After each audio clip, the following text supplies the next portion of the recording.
afternoon. This is Wendy Hambidge. I met Wendy 2 years ago at our last conference. She is here to present being in relationship through yield, push, reach, and pull. I'm totally intrigued by this work. I have not studied this work before, and I'm thrilled that you're here, Wendy, and thank you for putting together this wonderful presentation for us. So I am thrilled to be here. Really, really thrilled to be here. Body-mind centering is a somatic approach to living. It was founded by Bonnie Bainbridge Cohen, who's in her 70s. She's a somatic pioneer. She's somebody who is deeply curious and leaves no stone unturned. So she is continuing to bring in new material all the time. And it's all through movement, deep body awareness, the tenet that any aspect of our anatomy, physiology can have awareness. So this is cellular, subcellular, this is the tissues that the cells create. There's just nothing. And another really exciting aspect of the work is that she's been diving deeply into embryology. So remembering, all of our cells, we created ourselves, and here we are, and that we have access to every movement that happened in the process of creating ourselves. So that's a teaser of other future explorations. And this, today, is part of the developmental work. So experiential anatomy is part of the work. And then developmental movement, of which the embryology is also part of. The embryology truly crosses both fields. It's developmental, and it's the systems work, the body itself. And that we truly, I've struggled with this, I've just been playing with this question for quite a while. Is it mind first or is it body first? And embryologically, it's body first. We're cells first. And the nervous system, which records everything that we're doing, that's creating the patterns from which we function in the world, it comes later. Not much later, a few weeks in, but those first 8 weeks just being really potent and vibrant, and that there's a cellular resonance, memory, movement,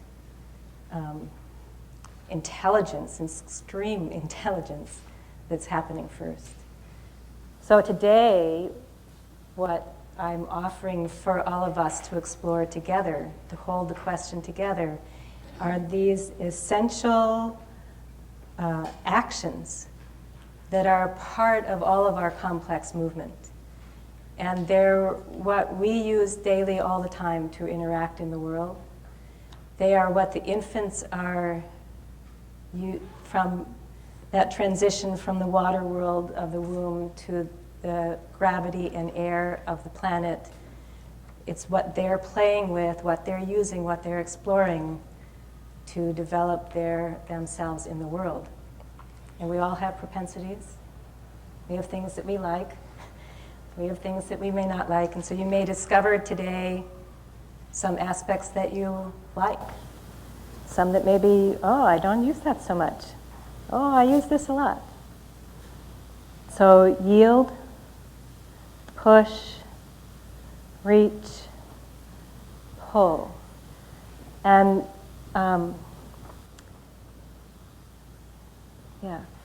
we'll do a lot of exploring,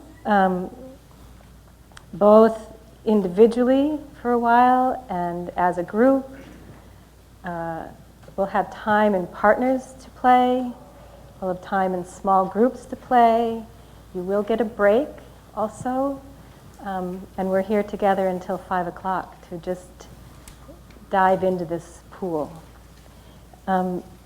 Comfort is really important in body-mind centering. So taking care of yourself and being comfortable is really important. And sometimes I'll say, it might be an unfamiliar place. Do you feel safe enough to go to the unfamiliar place? It might be that that I offer something that you just kind of go, I don't think I want to do that, and you have complete permission to observe. I suggest you stay in the room, be in the room, mind of the room, it's a really beautiful after the morning exploration, hands-on work. So I personally don't have a lot of experience with cranial sacral therapy other than having it done on me, or I am interacting with the provider. But the land of subtle awareness I share with you. So, and that curiosity, that we have capacity for endless, infinite.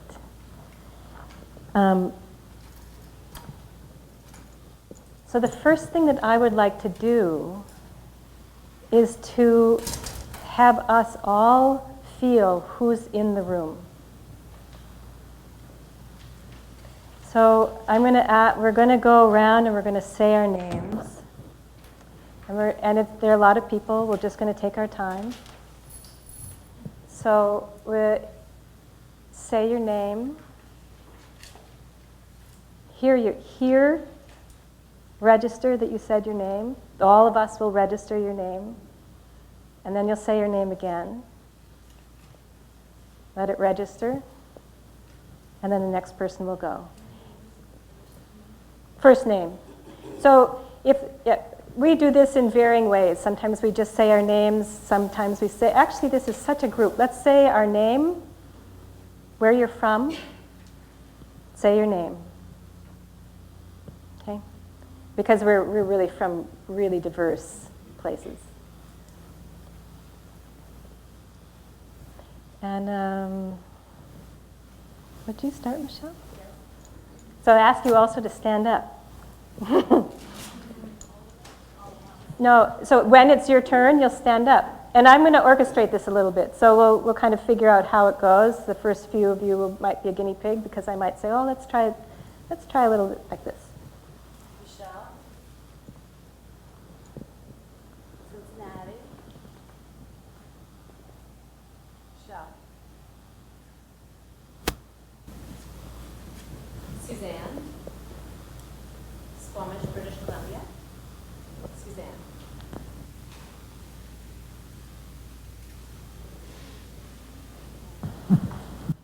Hi. Nikki. Elkins Park, Pennsylvania. Nikki.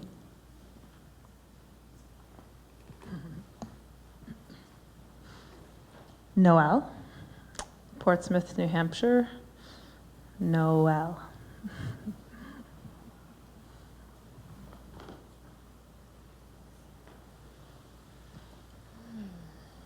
Janine. Portland. Janine.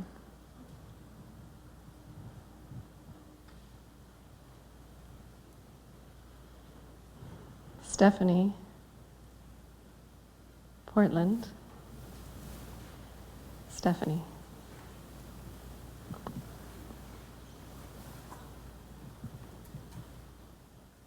Sarah, Chicago. Sarah.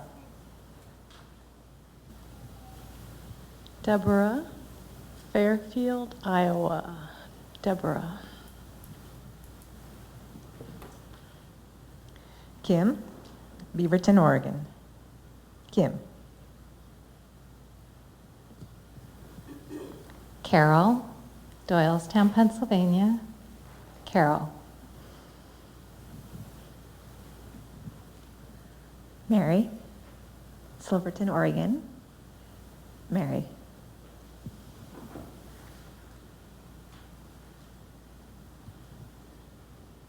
Raquel, Flagstaff, Arizona. Raquel. Jess, sunny Portland, Oregon. Jess.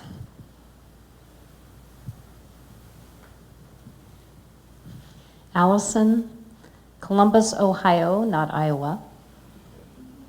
Allison.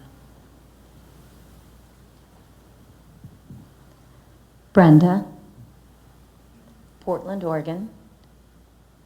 Brenda.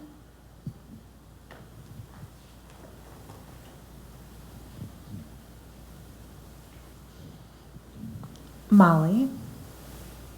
Bloomington, Indiana. Molly.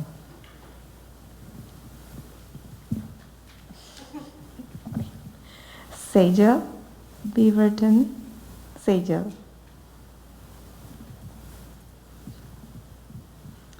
Rosemary. Victoria, British Columbia. Rosemary. Dawn. Fairfield, Iowa. Dawn.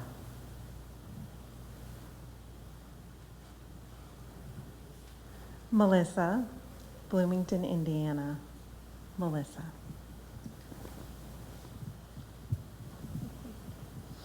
Lisa, Columbus, Ohio. Lisa. Sasha, Portland, Oregon. Sasha. Deborah, Oceanside, California. Deborah. Patrice, Portland, Oregon. Patrice.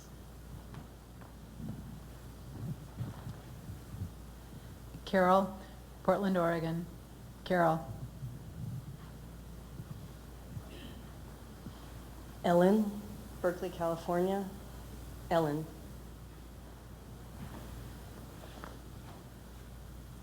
Holly, San Francisco, California. Holly.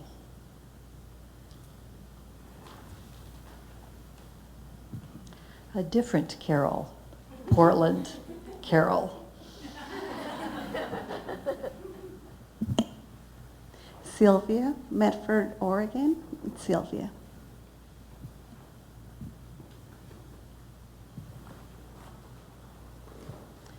Andrea. Oakland, California. Andrea.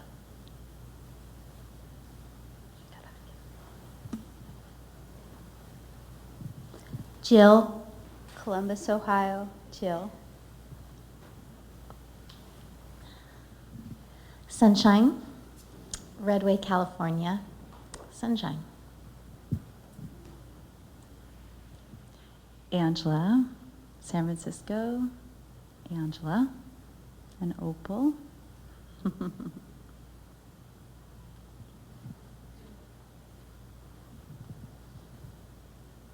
Jessie. Portland and Malibu. Jessie.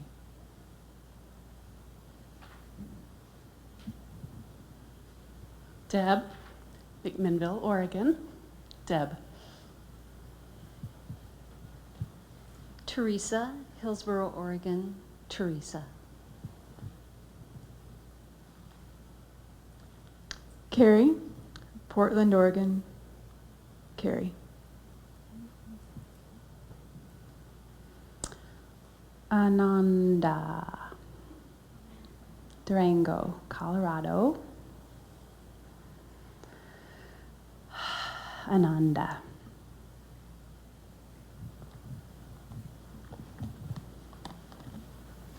Peggy, Joliet, Illinois. Peggy.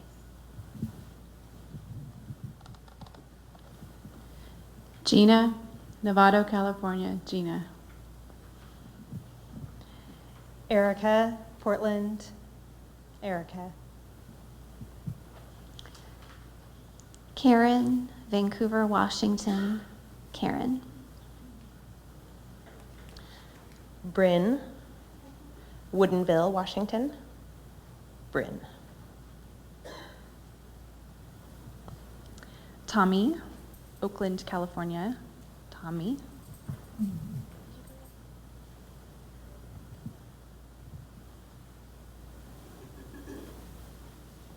Rachel, Berkeley, California. Rachel.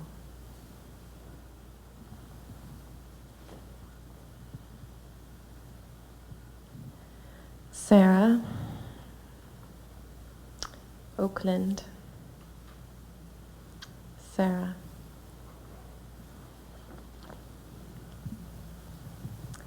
Megan, Portland, Oregon, Megan.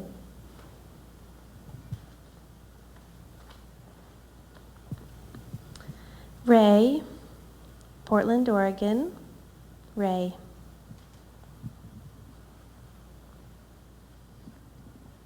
Nanette, Oakland, California, Nanette.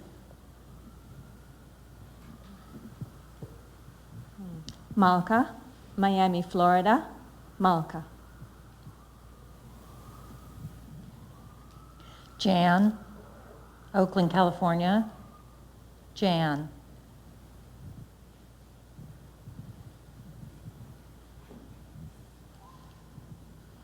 Jennifer, Portland, Jennifer. I think that's everybody. And I have a microphone. So I'm Wendy from Portland, Oregon. Wendy.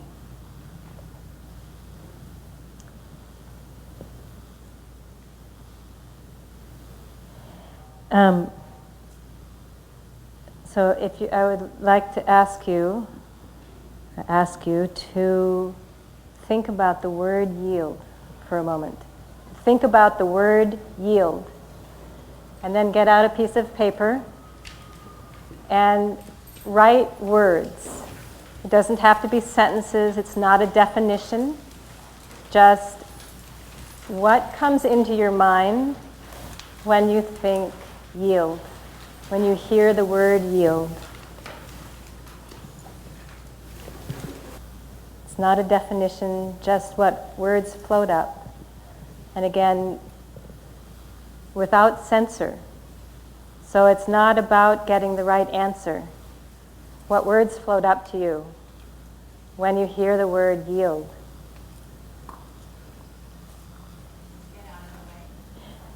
So we'll write them for a moment. But that's great. So I am by history a dancer, choreographer, dance teacher, and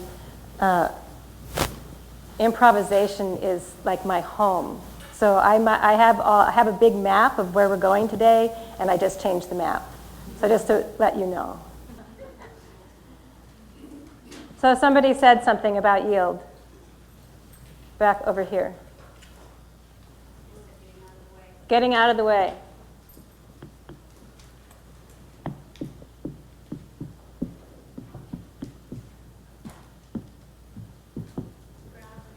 Gravity.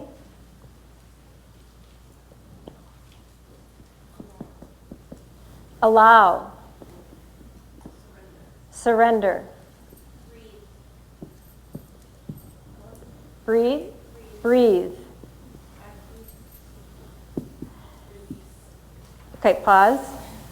Acquiesce. So ACQ. See, there we go. UIESCE.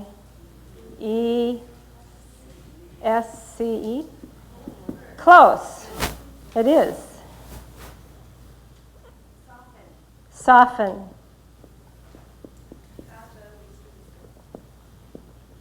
Path of least resistance.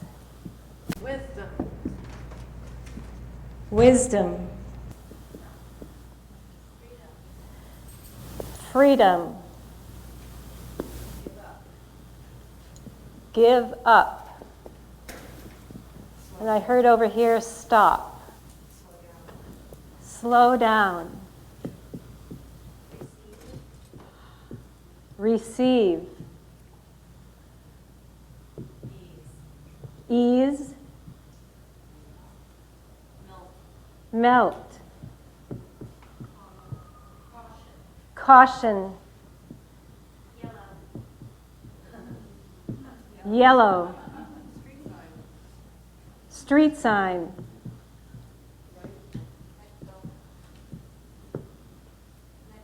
Let go. Options. Cautious awareness. Defer. Okay, pause. Okay, great. Bow to the field.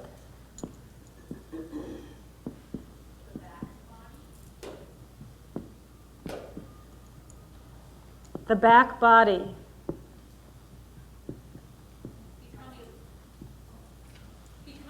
Becoming. And then there was some others over here that I asked to pause. Hang on a second. So there was something over here. Do you remember? Oh, what? Flexibility.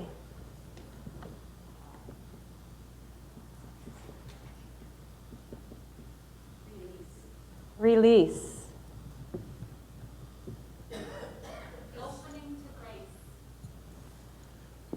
Opening to grace.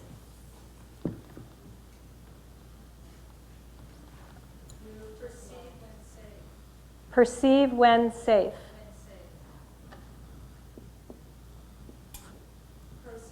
Oh, proceed when safe. Talk about sensing and perceiving. Exhale. Did you say proceed when safe? Exhale. There was something over here. Move into flow.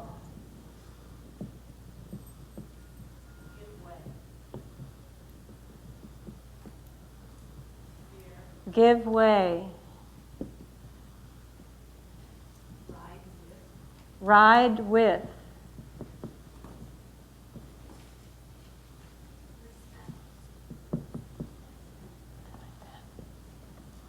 Respect. Stillness. Lucent. Lucent.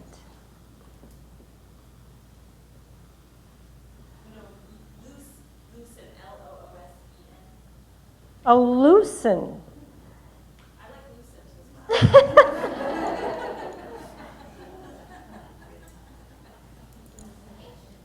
Patience. One more. Merge.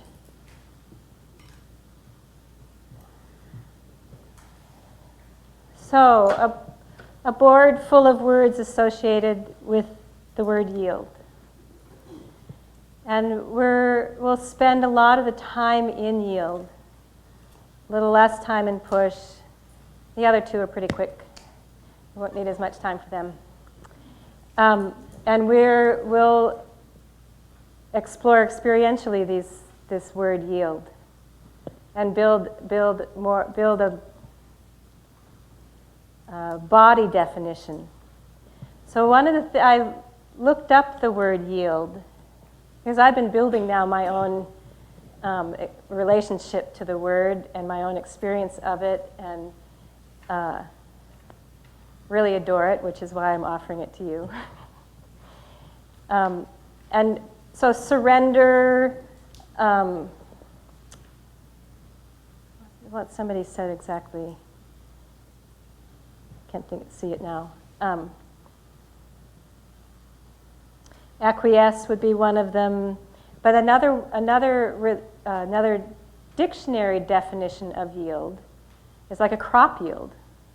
What's the bounty that's given forth?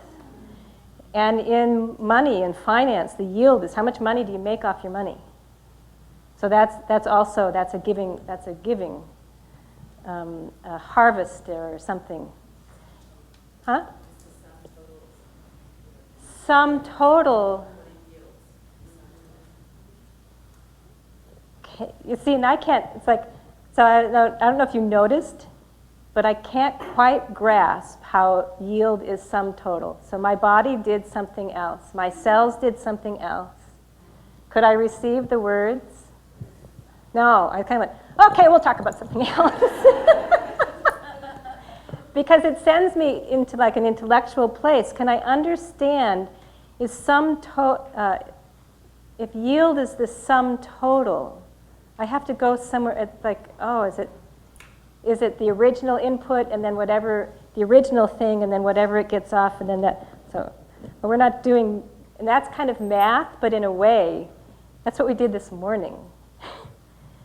The sum total of our exploration this morning was something else from what we started when we walked in the room. So don't mind me, I trip off into the ozone. But that ozone is right here in our bodies. And I think that's why we're all here. Because it's all right here. And we explore this right here, and all of a sudden we're off in the huge infinite expanse that you talked about, just is endless. So we keep coming back because it's never going to stop. Thank goodness. All right.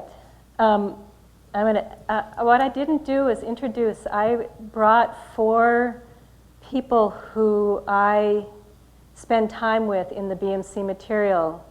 They're kind of, yeah. So they've come to kind of resonate in the room with us. Yeah. So I want them just to stand up, and from time to time they'll be helping us out. So Jessie is here, and Jennifer, and Stephanie, and Mari. So I just thank them and point them out to you.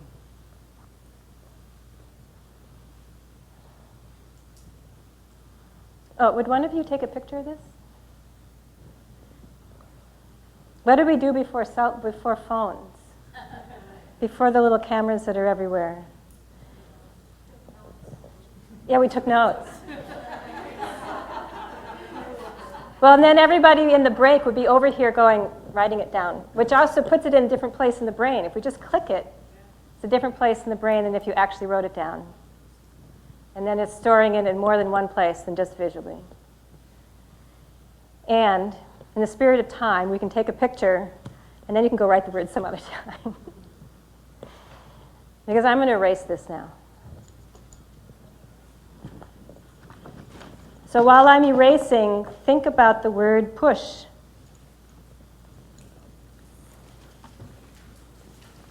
And anything that comes up without censor.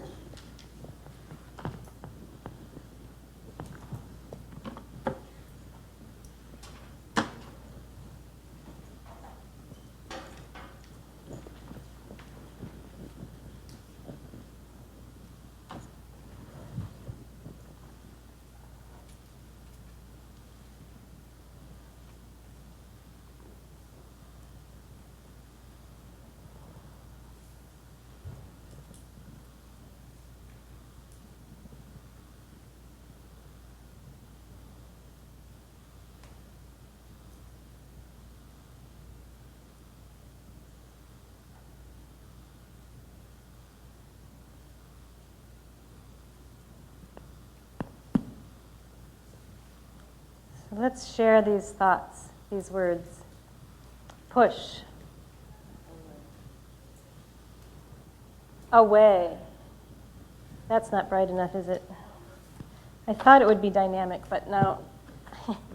We'll stay with purple.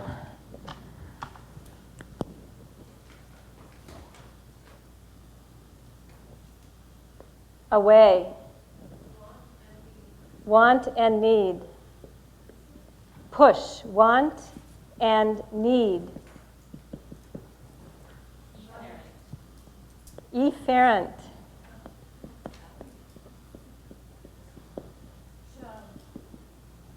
Shove. Open. Relaxed. Relaxed hands and body.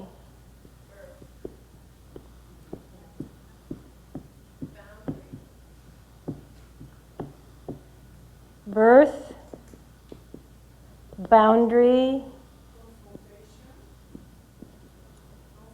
confrontation,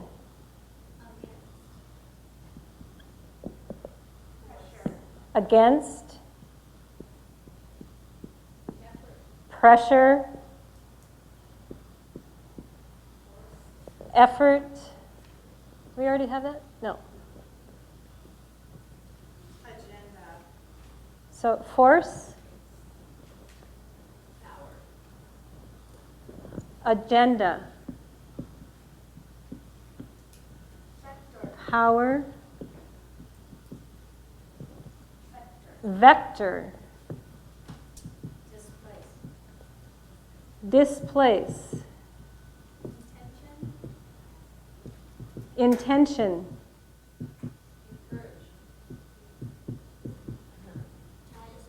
Encourage.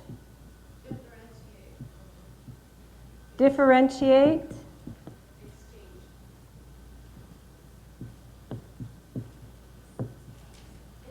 Hang on a second. There's exchange. And there was one over here. Child's play.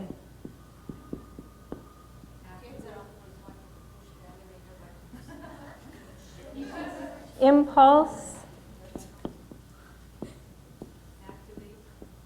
Activate. Energize.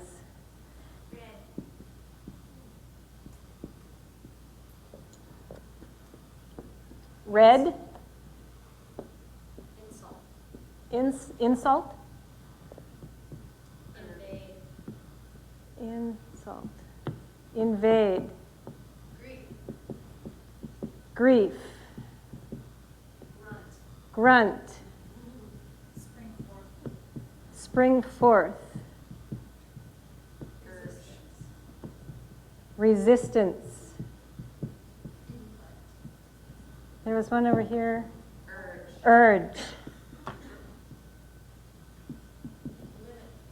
Limit. There was. Did I miss another one? Input. Love. Yes, love.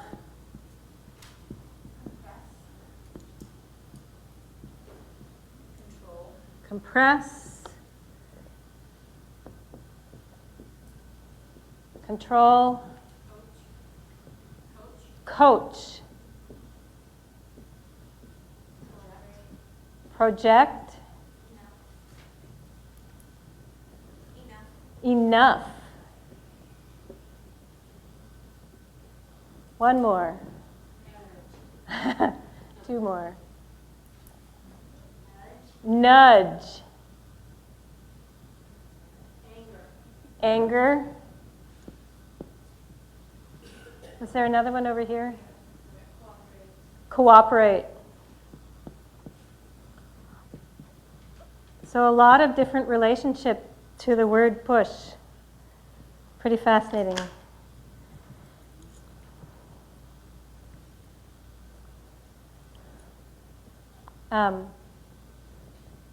Somebody. They're fun to have. They're like this aggregate. It doesn't mean that that's the definition of push, but that's like this collective experience of the room and of our culture and cultures and maybe physically how we relate to this word also. What we hold in our bodies in relationship to these words. So we have two more. Let's do reach. So write for a moment on reach.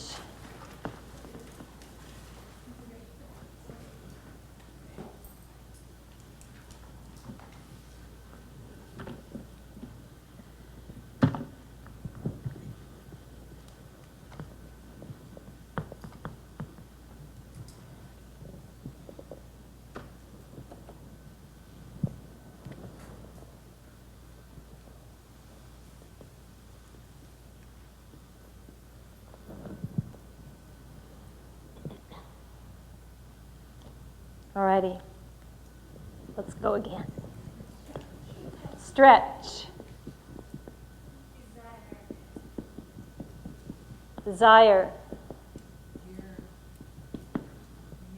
Yearn. Is that, oh, E-A-R-N? How do you spell it? Is that right? Yeah. Y-E, I got the Y, but I was going Y-U, Y-E, Y.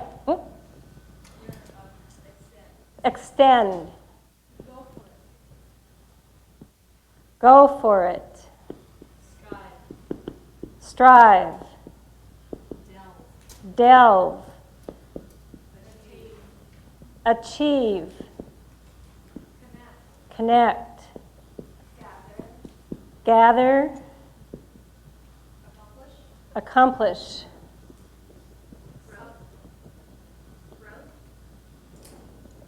Growth. Expand.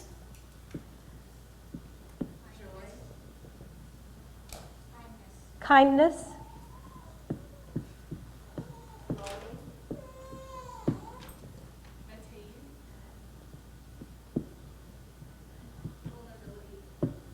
Attain. Vulnerability. Attempt. So I'm going to take a pause for a moment.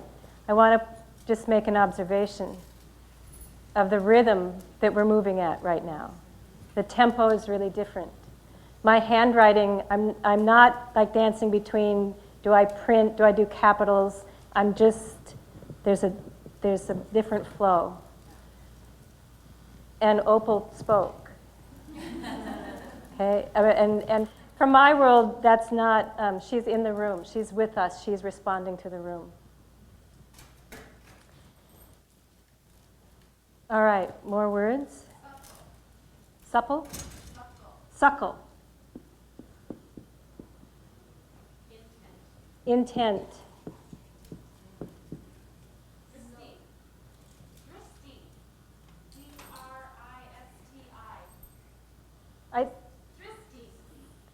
Tris. D-R-I-S-T-I. Scope.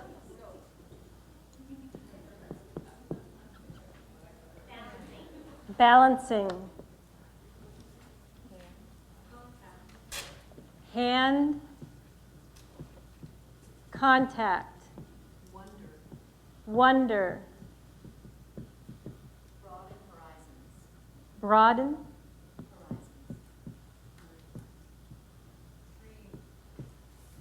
Broaden horizons. Dream. Exude.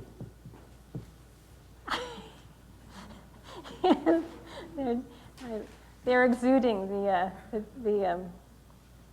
pads and back. Someplace new.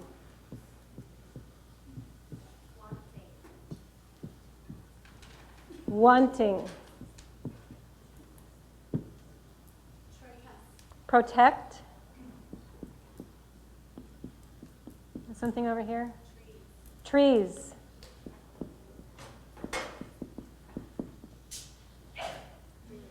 Create.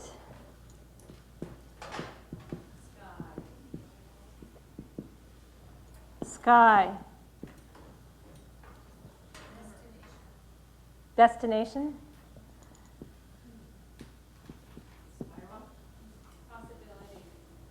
Spiral.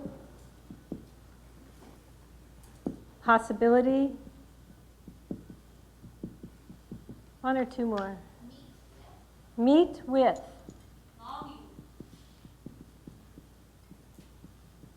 Longing. Influence. Your influence. Ah, yeah.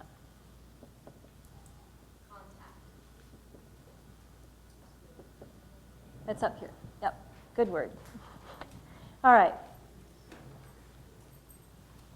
So reach. Let's take a moment to feel the difference of the room right now after being in this word. And then maybe reflect on the push, or just let push come into the room for a moment. And just feel the difference. Yeah. And then go back to reach. And then go back to yield.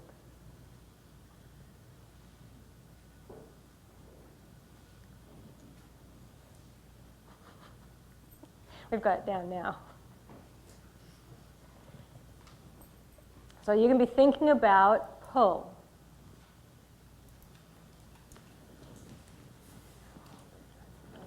Pull.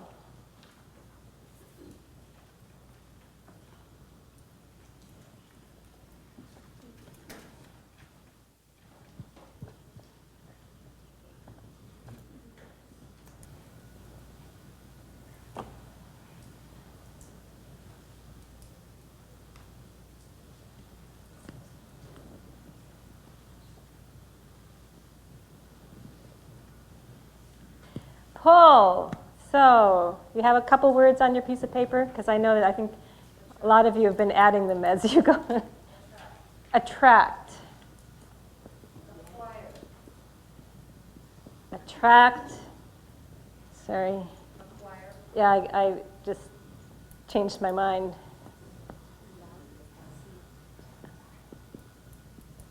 Elongate. What was that one? Drag. Taffy.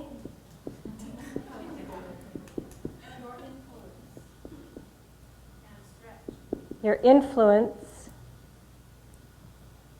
Stretch. But there we go. Stretch. Strain. Harvest. Certain. There was something over here. Create space. Inhale. Low tide. Tug.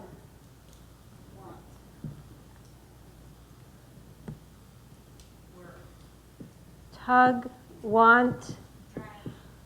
Drag is here. Work, was there work?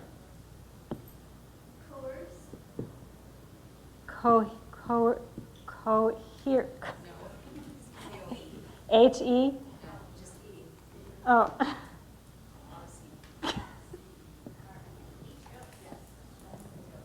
Whoa. I'm sorry. Gravity. Moon. Embrace. Door.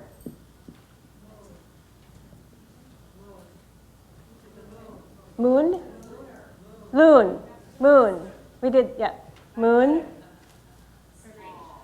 Strength.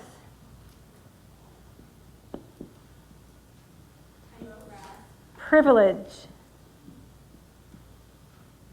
Tight grasp.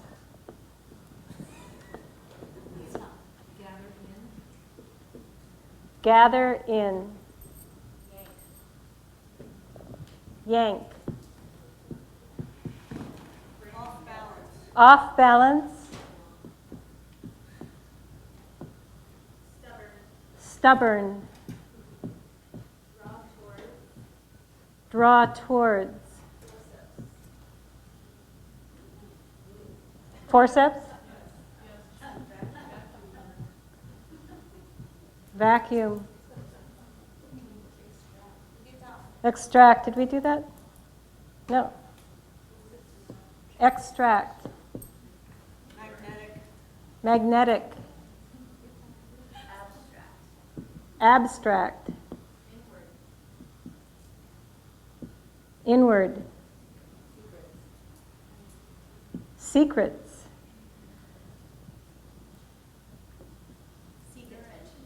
Seek attention.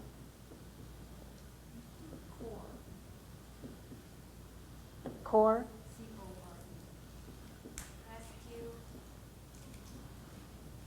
Rescue.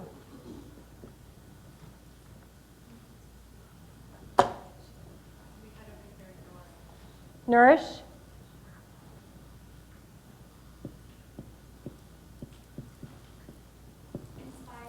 Inspired. Challenge.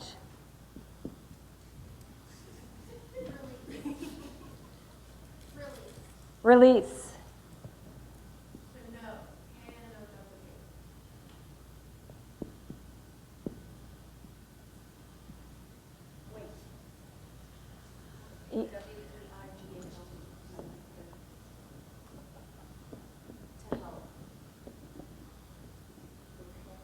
Okay.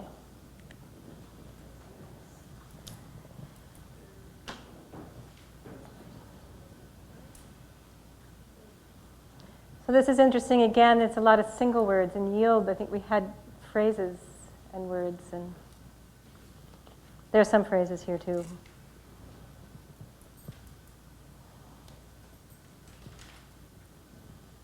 What? The mic. About I'm not being loud enough? Oh. Oh, do you have a question? Yes, we need the mic.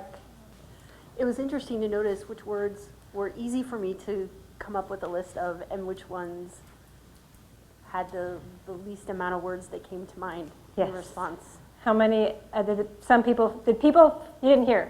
So she said it was interesting which words generated a response and which words did not generate a response. So that was an interesting observation for her. And then I asked how many of you had something similar, experience. Okay. So now we'll start doing some movement research around these words.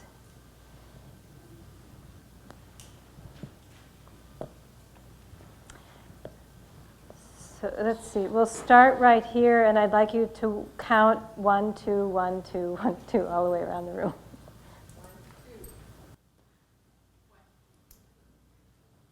Doesn't matter, doesn't really matter. 2.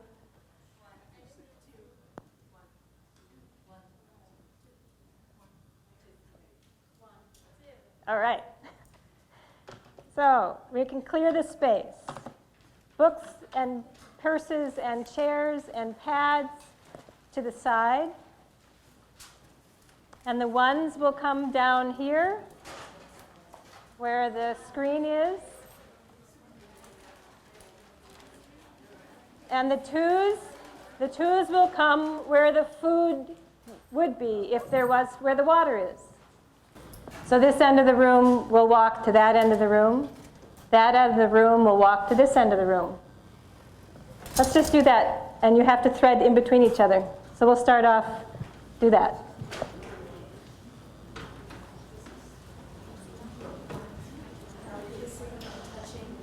You can touch, but you're moving through each other. Just notice what it's like to move through. What do you do?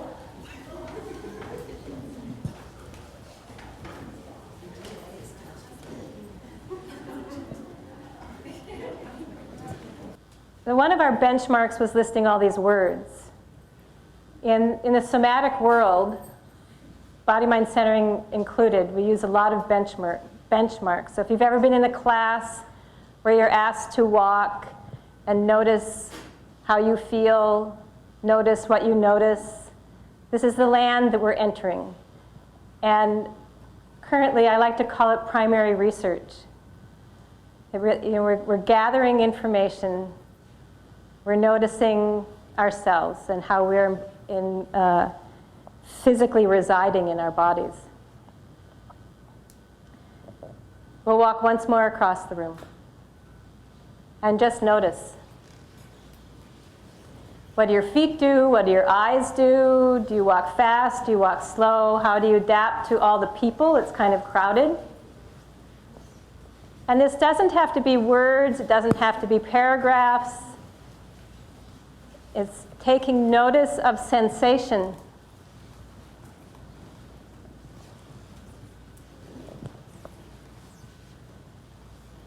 And just catalog that, stick it in your hip pocket.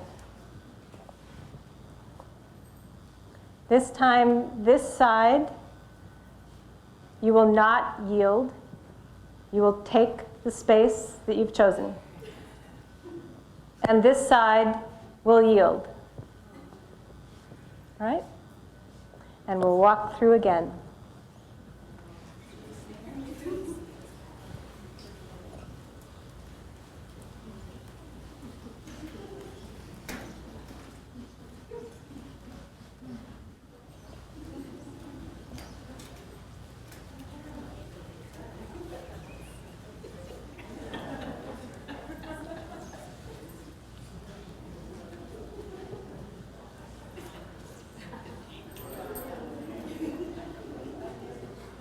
So a little giggling in the room. It's great.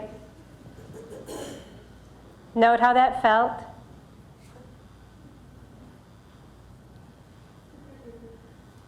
So this time, this side yield. I'm sorry, you just yielded. This side yield. This side, the path you choose is the path you take.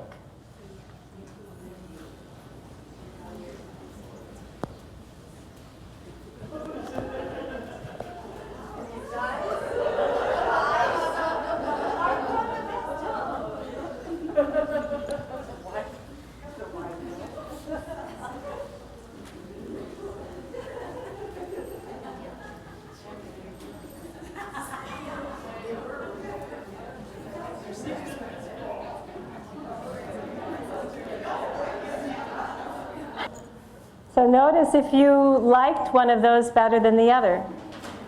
Did you feel more comfortable in one or the other?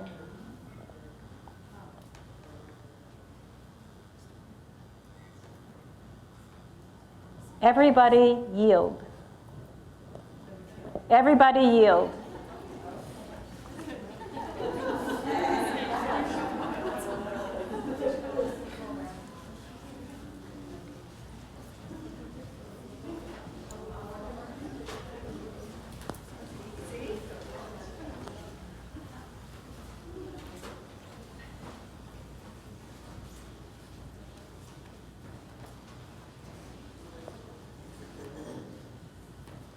And notice yourself and notice the room. It's quite different in my perception. Other people are nodding. No one yield.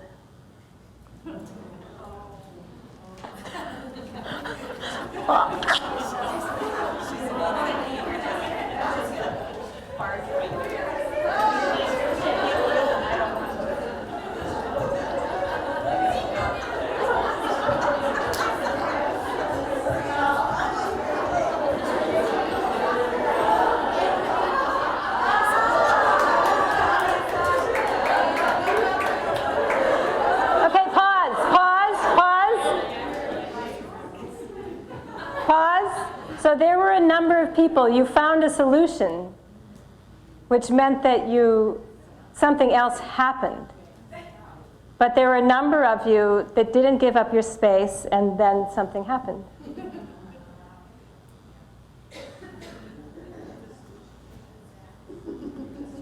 Okay, and then finish.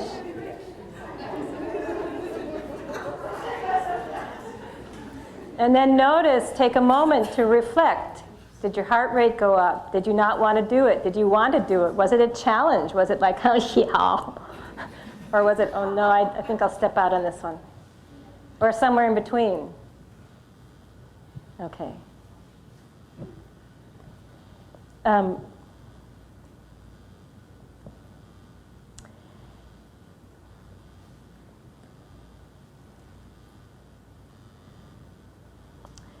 There are a fair number of you, but we're going to walk in the space.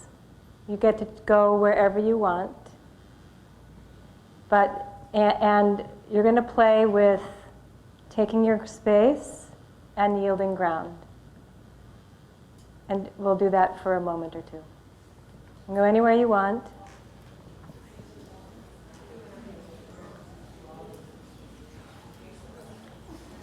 And you might look at each other. You might not.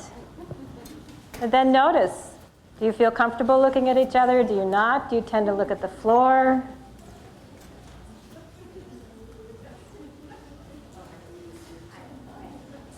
Do you want to pause when you meet somebody? Do you curve and follow somebody? Do you walk with your arms down or your arms crossed?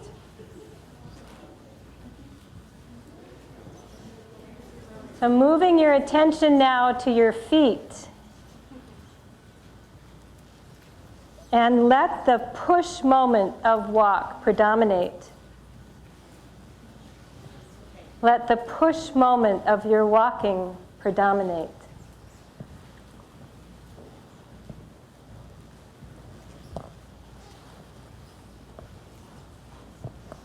Does it change how you perceive? Does it change how you feel?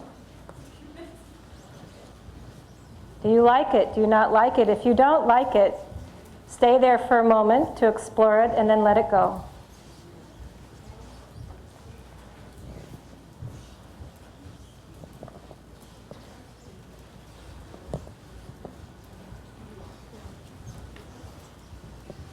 And then switch. So depending on your curiosity, you might play here for a while. We're going to pause for a moment and let that reverberate through your body, whatever's happened. You can stand on both feet, you can stand on one foot.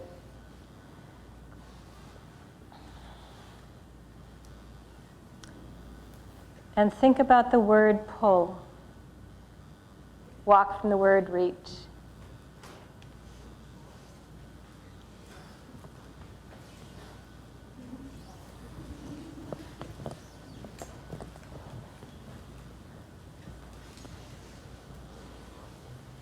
And is that in your feet? Is that reach in your feet? Is the reach in your hands? Is the reach in your eyes?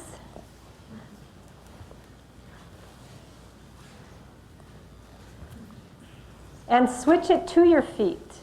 So the walking, it's still our pedestrian walking and feeling the moment in the walk where you reach into space. Might be small, might be big. There's no right answer. And pause. And you can pause on both feet. It's not a freeze game like with the kids. It could be. It's not my intention. And let that reverberate through your body. What are your cells saying to you right now? And not only your cells, but all the substrata, all the other tissue.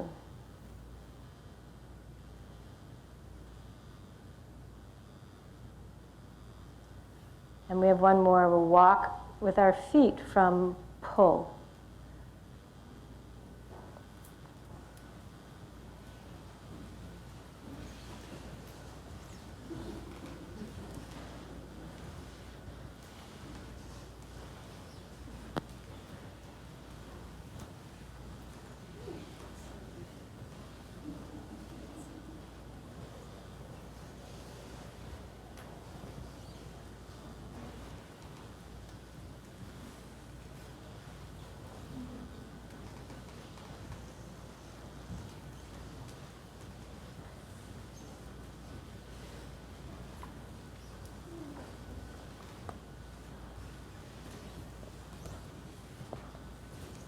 Maybe you feel a different part of your legs.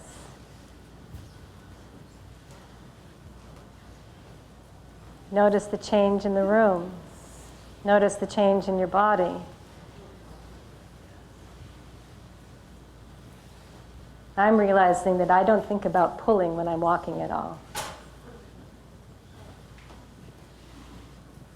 And pause.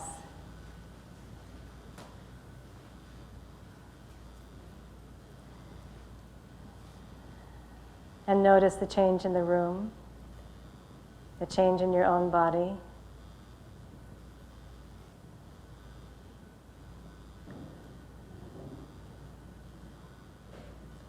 So yield, push, reach, and pull. So take a stroll and just let this picture reverberate through the visual.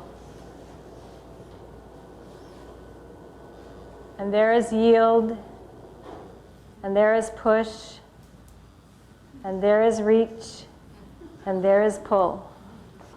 So you can let the last hour reverberate through your body. Can look at the picture.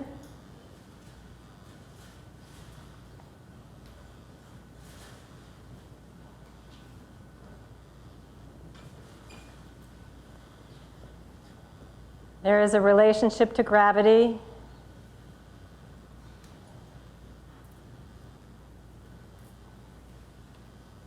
A relationship to space. A return to self.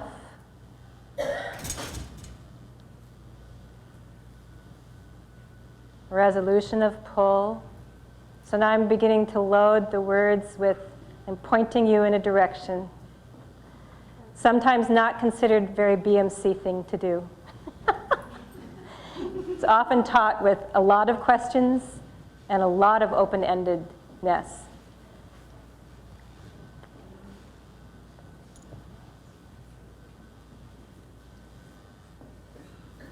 So there's one other picture I want to show you before we continue.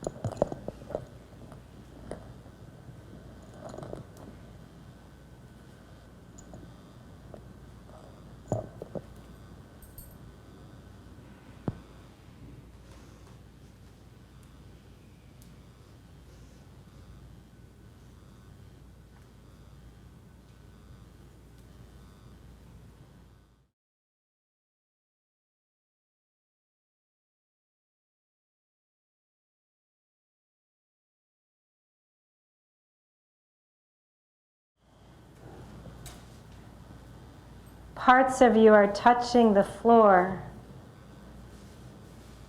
and parts of you are not.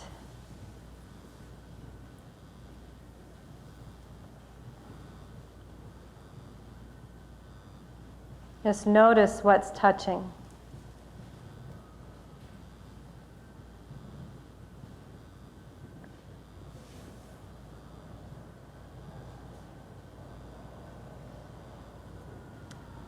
Gravity is holding us to the earth.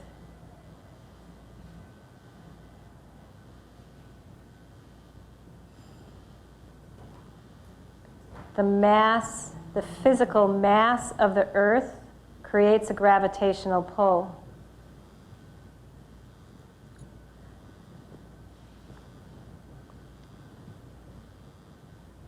And we have our own gravitational pull. It's just extremely minute in relationship to the Earth's gravitational pull.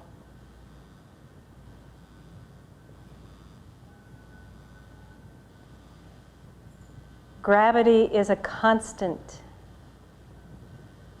It is always with us.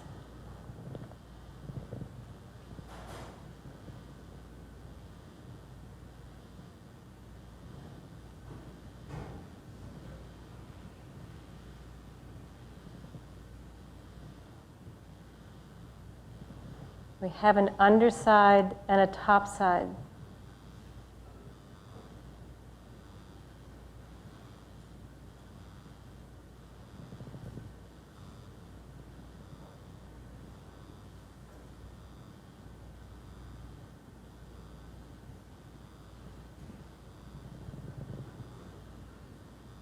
And our contents of the skull, can be affected, can respond to that gravity.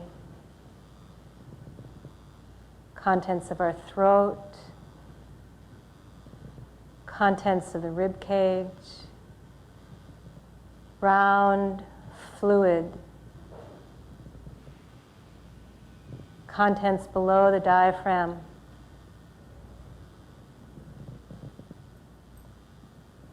Abdomen, contents of the pelvis. Releasing to gravity in the position that you're in.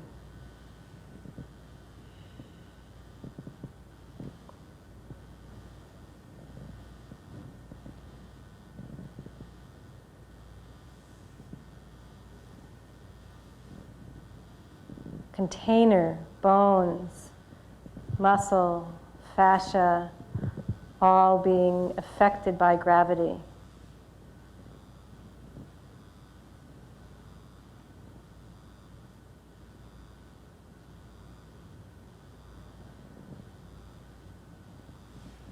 Underside and top side. You can't hear me. I will enunciate more clearly.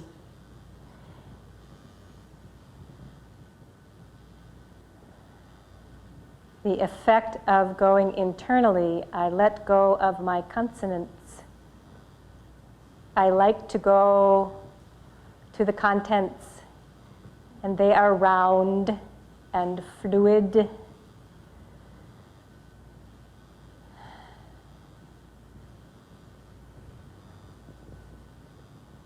Shifting a quarter turn. Maybe everybody going to their right, a quarter turn. So if you're on your back, you'll be on your side. If you're on your side, you'll be on your belly. If you are on your belly, you'll be on your side. And now you have new underside. And you have a new top side.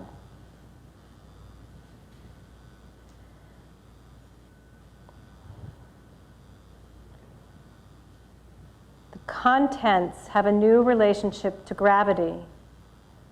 The contents of your skull, contents of your throat,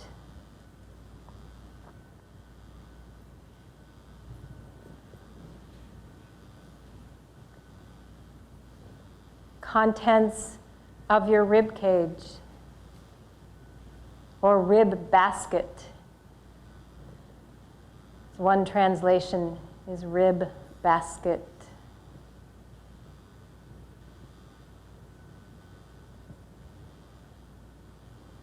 Contents of the abdomen just below the diaphragm.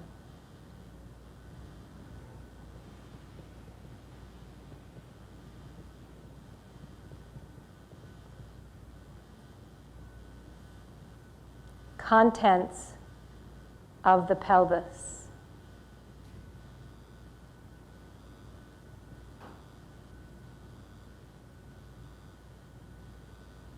A new underside. A new top side.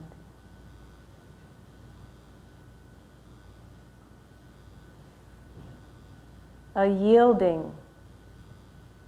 Some things condensing, some areas expanding.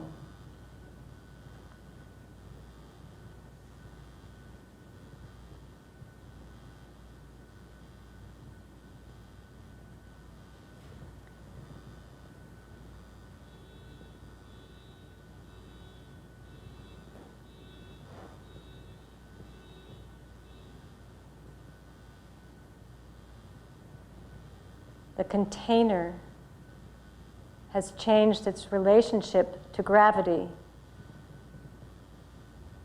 The skull bones,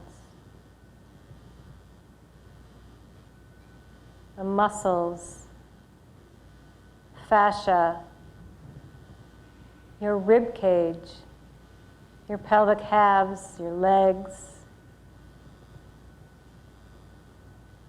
your feet, your spine,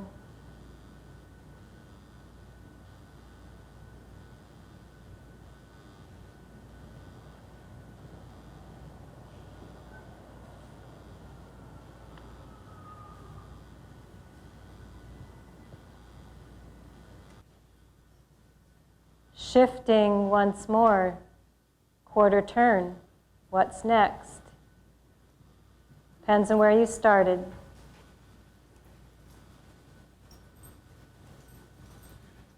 We have a new underside and a new top side.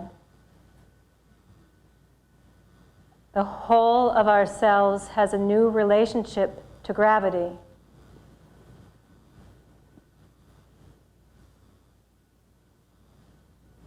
pull of the earth, yielding.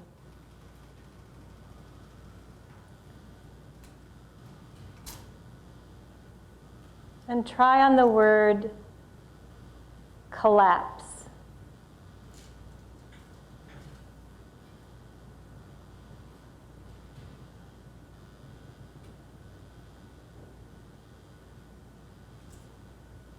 Try on the word merge.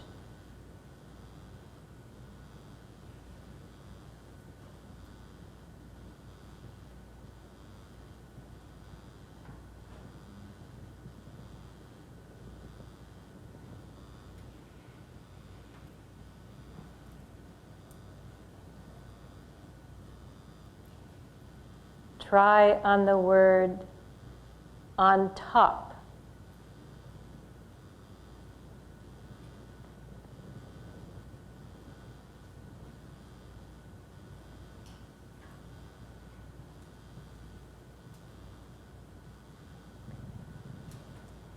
And then come back into finding your way into relationship with gravity. Yielding to gravity.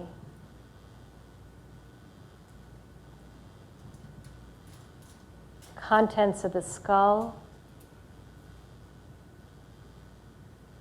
Contents of the throat.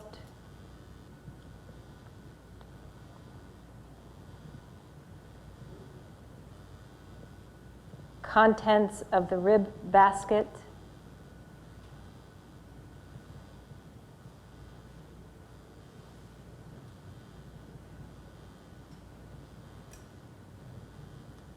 Contents of the abdomen.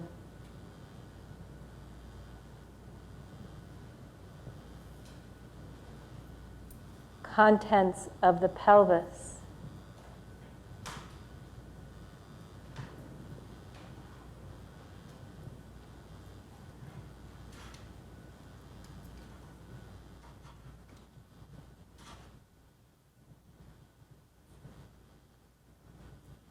Container,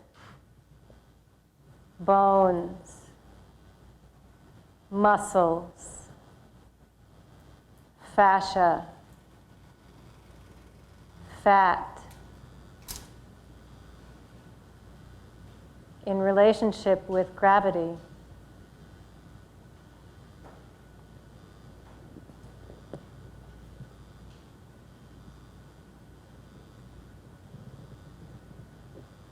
Some things condensing, some areas expanding.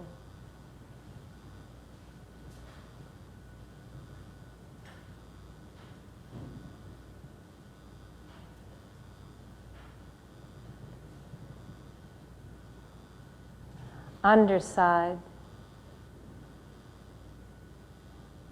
top side,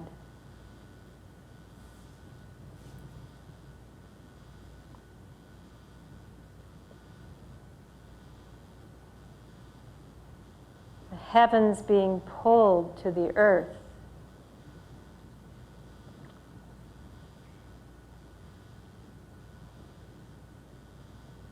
The underside being pulled to the heavens.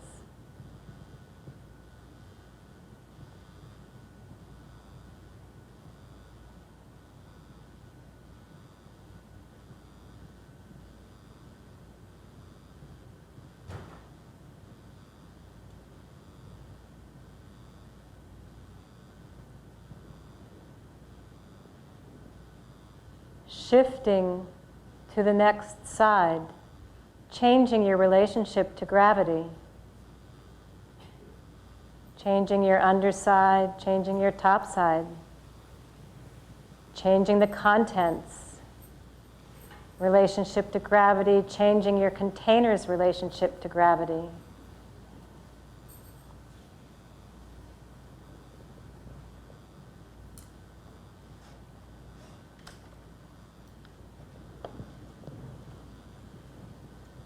You have an underside and a top side. Contents are yielding, condensing, sliding and gliding on one another. Container is being pulled to the earth.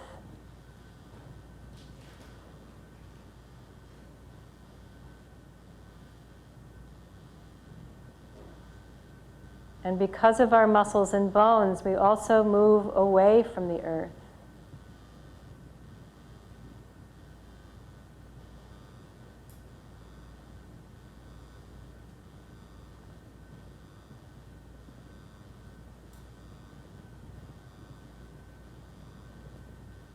So yielding.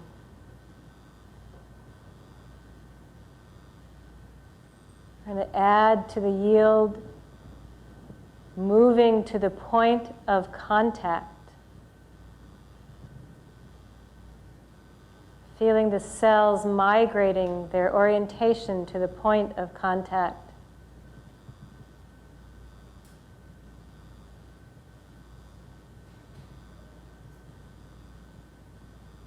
And that can be internally in your organs, in your contents, and it can be externally, your muscles and bones.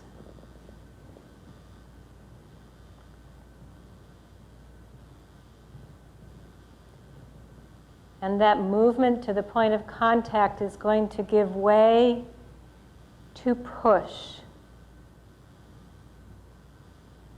And the push will give way to moving you to your first side. Does not have to be fast. Take your time. Can you feel every place that's pushing? Where does the push start? What's that first little micro moment to initiate change, to initiate the change in your relationship to gravity?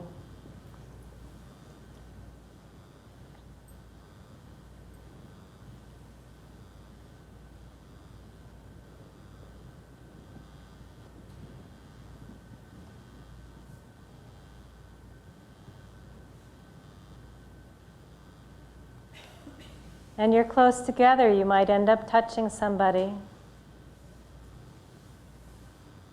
And that can be another moment of migrating to the point of contact. And if it's uncomfortable for you, you just shift yourself away.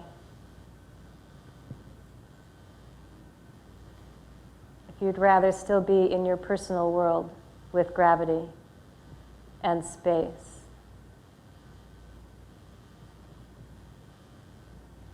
So the underside, the top side,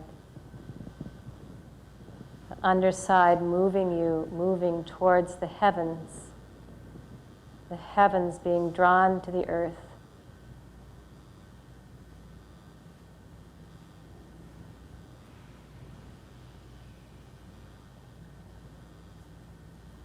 Once again, you're going to shift positions. It doesn't now have to be to a side. It could just be changing your shape.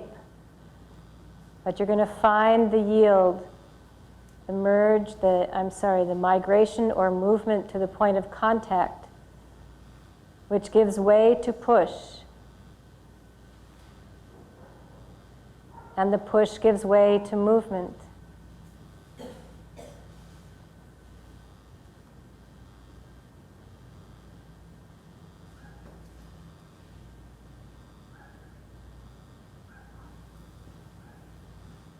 Just notice what has to happen in order to move, to push yourself off in relation to the floor.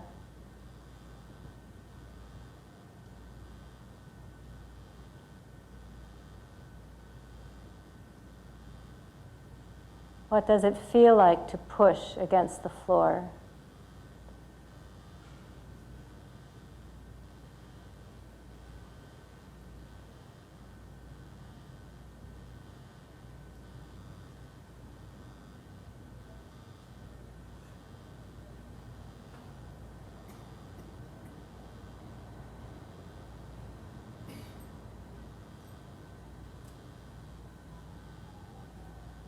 So yielding into push to let you change position again. So I'm going to keep inviting you to change your position.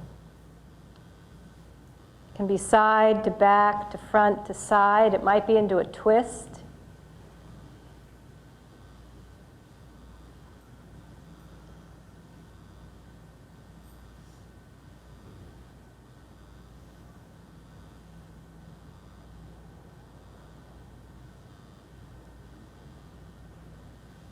And you yield to gravity, and you yield to yourself.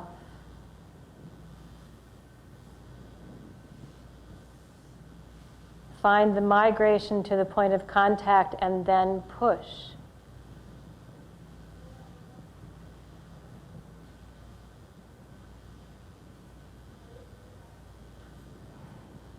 And if you find yourself really dropping down to restful place, you have more than two options, but two that I can offer you. One is to go with it, which might lead to sleep. And the other is to start inviting this push to change level. So you might sit up, you might come into a kind of a half sit, side sit.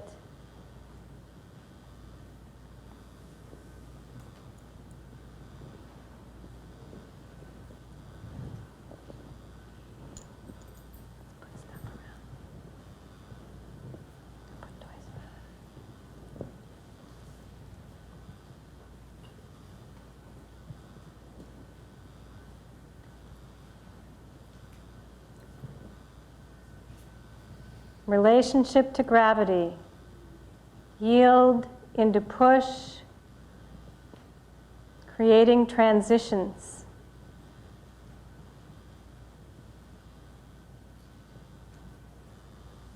The baby being born is a massive transition. And you're going to see some things being displayed around the room, or put around the room. So you can open your eyes, make sure they get spread the whole distance, that they don't all end up in this one end.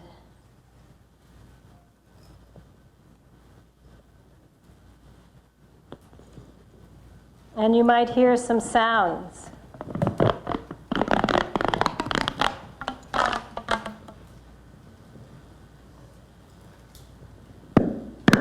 So with your eyes, things come into your field. If you see something, so the eyes are open now, or it might be a sound that you get curious about.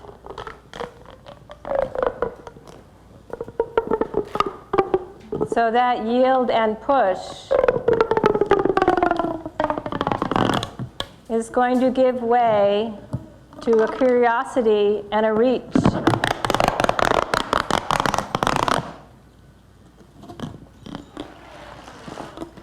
And that reach will give way to moving towards, give way to a pull. That curiosity could be another person.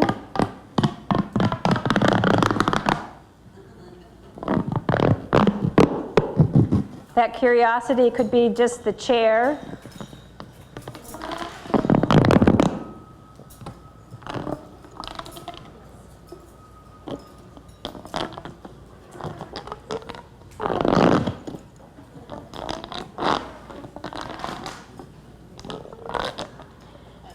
So we're in this land between adults and infants. These are a lot of toys. You might be curious about an adult thing.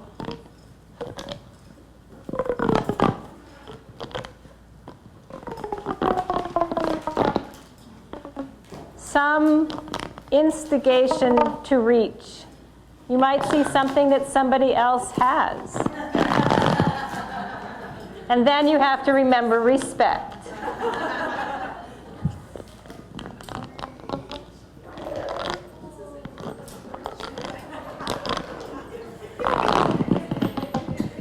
So there's the reach and the pull.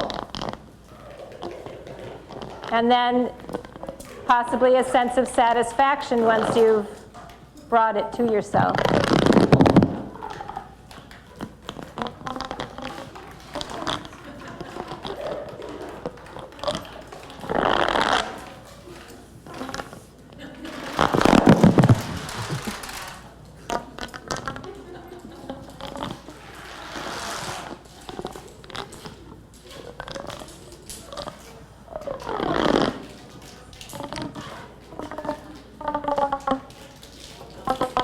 So leave the toy that you have, or just kind of impose upon yourself that you're kind of done with that. Find some other place of interest that you then have to yield, push, reach, pull to get to.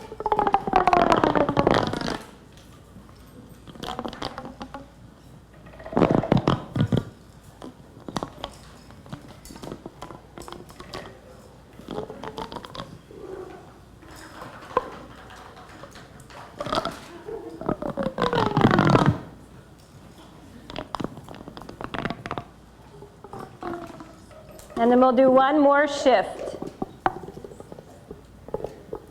Letting go of where you're at in that particular toy.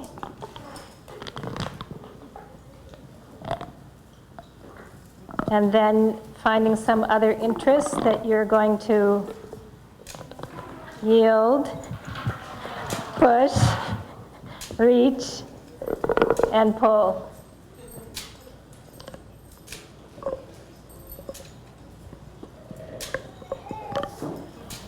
And then smell is a big one.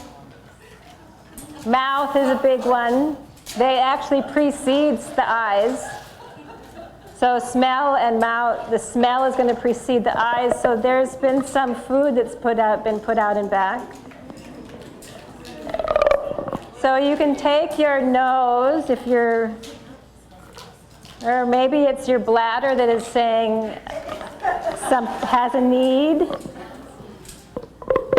So we'll come back at 4 o'clock.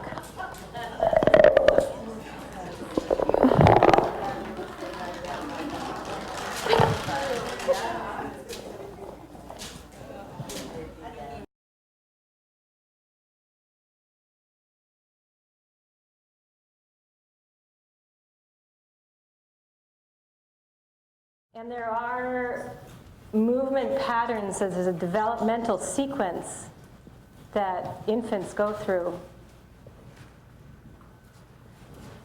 And sometimes yielding is big on the docket, and sometimes pushing is big on the docket. Sometimes reaching is big on the docket. Sometimes pulling. And it keeps cycling through. It's not that you do one and then check it off the list, and then you do the next one, you check that off the list, and then you do the next one. They're all cycling through.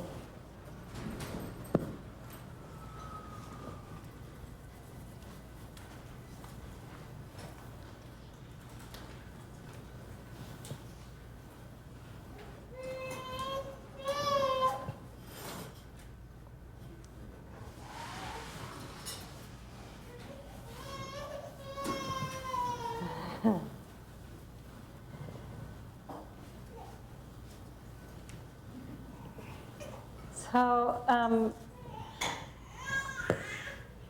wherever you are, take one hand and touch some other part, some other body part.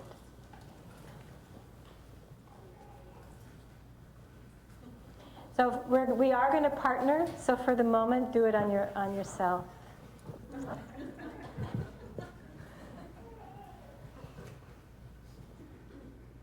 And there's this movement that happens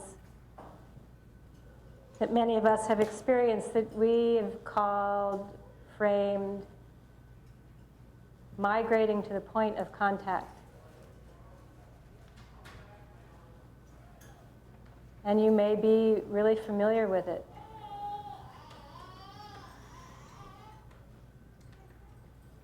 And it might be the cells that are at the surface. And it might be the cells that are deeper. So find a new place to touch.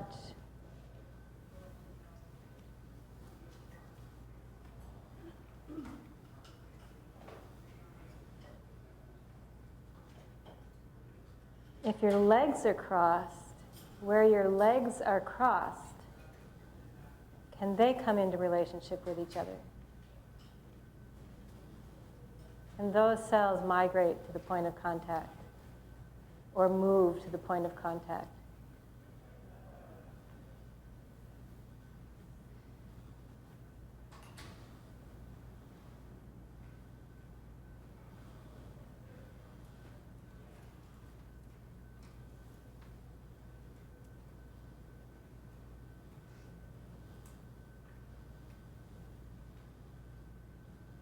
And then let that go for a moment. And as you sit here, whatever the word yield means to you now, yield to gravity, yield to yourself, come into relationship.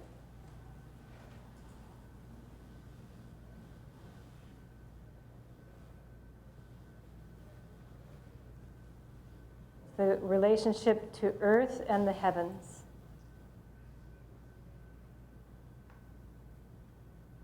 So yielding being an action.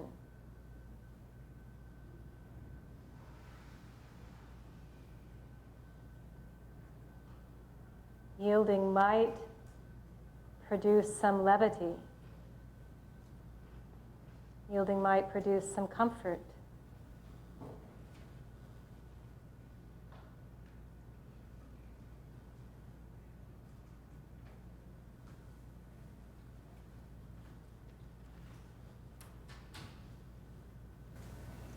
Lean onto, or feel, might feel the push, and you can begin now. If you've finished eating, you can put your plate down, you can come find some spot.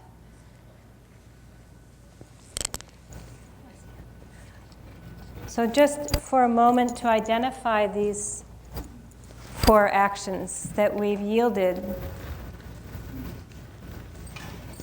If you take your hand to the floor and you lean into it and then you push, actively push,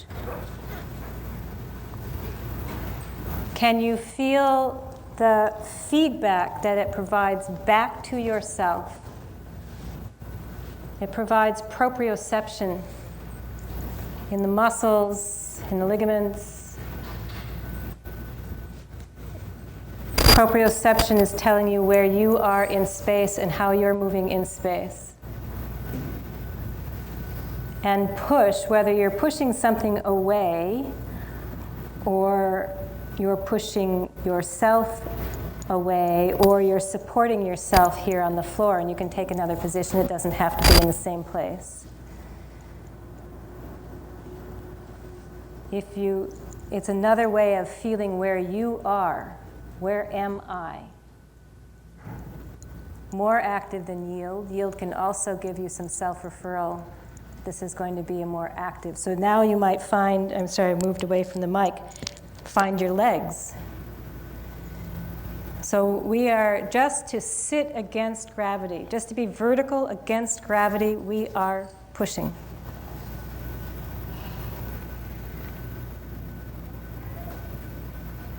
And that gives us information back towards our core. Scary word in these days, but back to self. Self can be a really broad spiritual word, and it can be just my spine, my vertebral bodies, my intestines, me.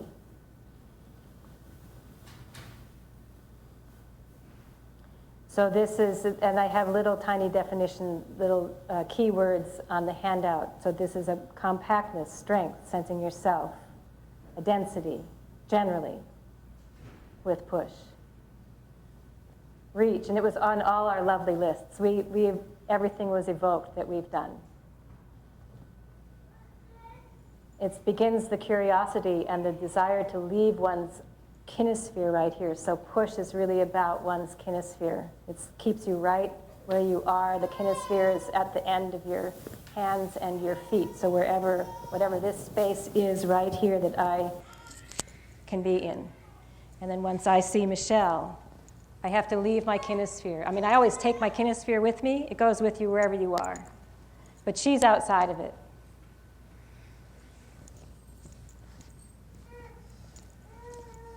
And then there's the curiosity, and then there's the I thing. And, this is all of the other things that we also know. And there's the reach.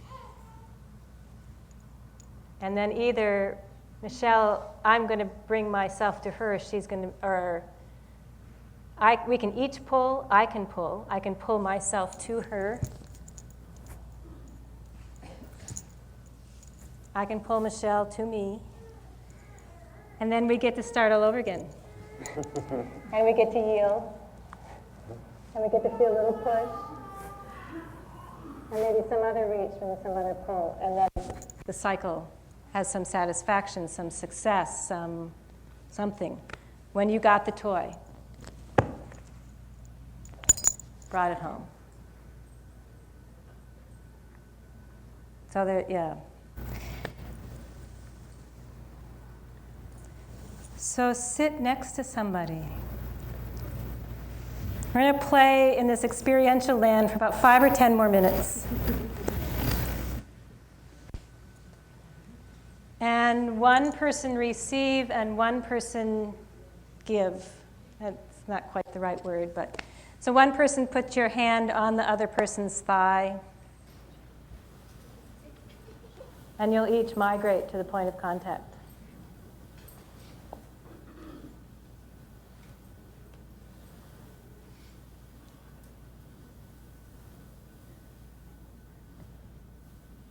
And notice.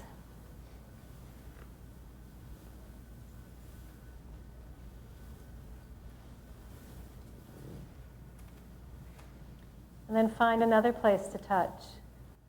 So also acknowledging that we're both touching and we are both being touched. Even though we may have specific roles within the constellation,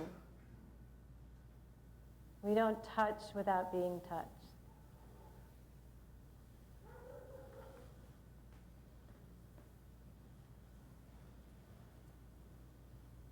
And then take your hands away and yield once more.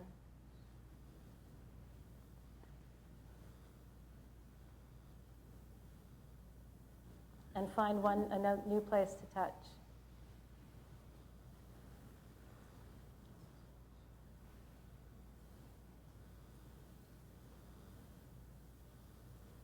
And migrate to the point of contact.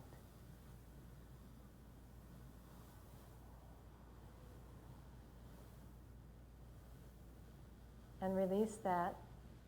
We'll do it one more time. Notice, acknowledging that when you go to put your hand on, there is a really subtle reach. You're going to the other person. So we've yielded. We're sitting. There's a little push. We're sensing ourselves. There's a little reach. And yield can be part of all of those things. So we say yield, push, reach, pull. And it can be yield, push, yield, reach, yield, pull.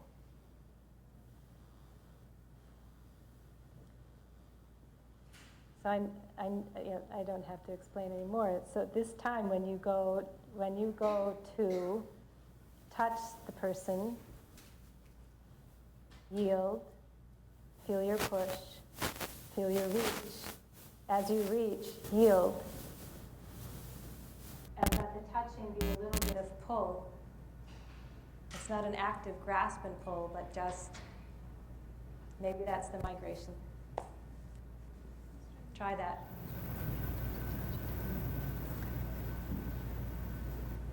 And let that go. And then you can either sit side by side or back to back.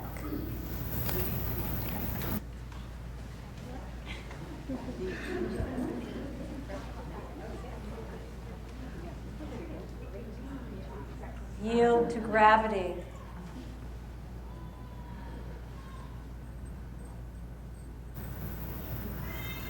Yield to your partner.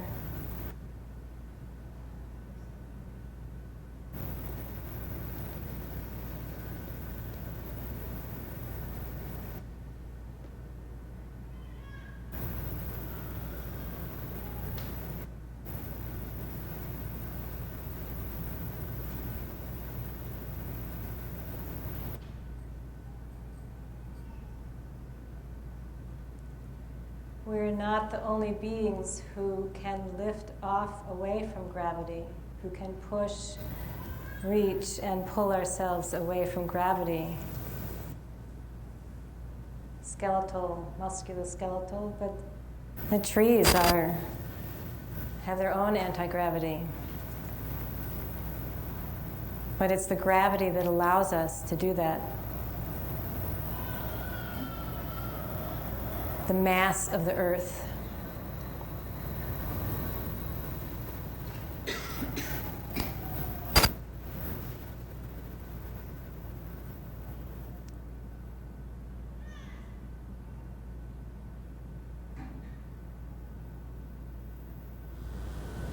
Yield as an action.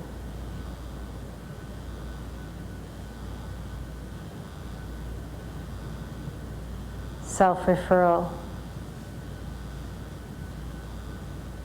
Push as a condensing.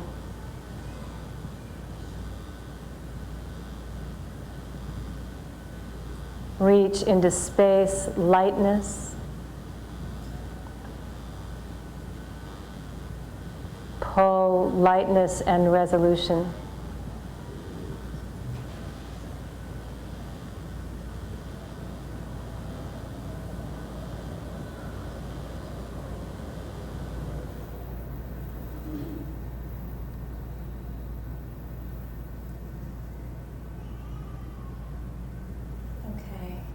We will, if you want your notebooks, you can get your notebooks. Actually, I'd like you to write for about 2 or 3 minutes, and then we'll gather over here, and the L's, the assistant L's, will pick up the sheets and fold them for us, and we'll gather here in about 3 or 4 minutes.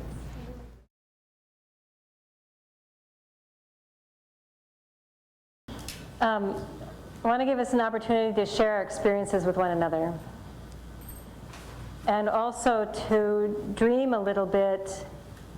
So 2 things. Well, it doesn't have to be linear. So it can be your personal experience, so we can hear from one another about the breadth and the range and what's happened. And the other topic to float with for a while is, what would you do with this when you go home? What might you do with this experience when you go home? So let's start with the first one. What would you like to share? What did you write down?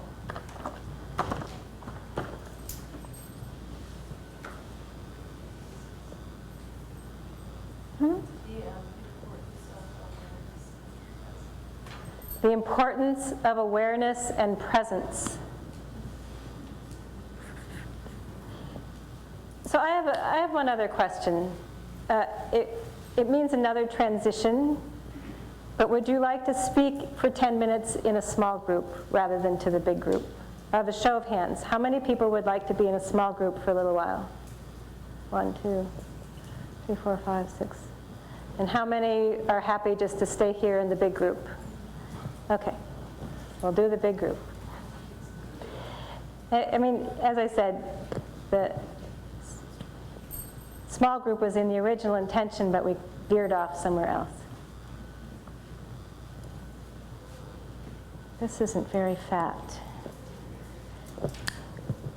I have that other box.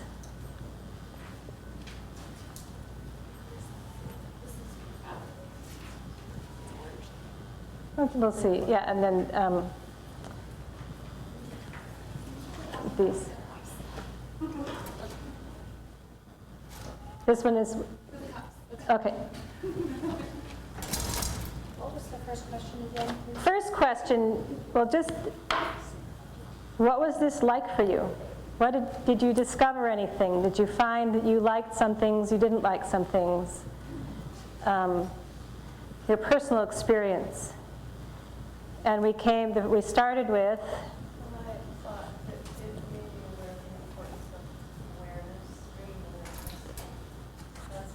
So it made her aware of and importance. I'm getting. The importance of awareness. Yeah, this is not as graceful as you said it. Importance of awareness and presence. We'll get this sorted out here in a. Okay.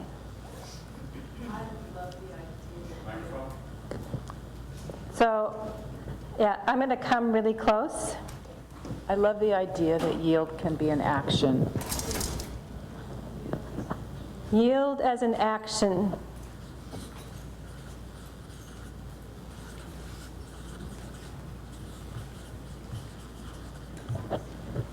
Yeah, that mic is not as good. There was somebody over here.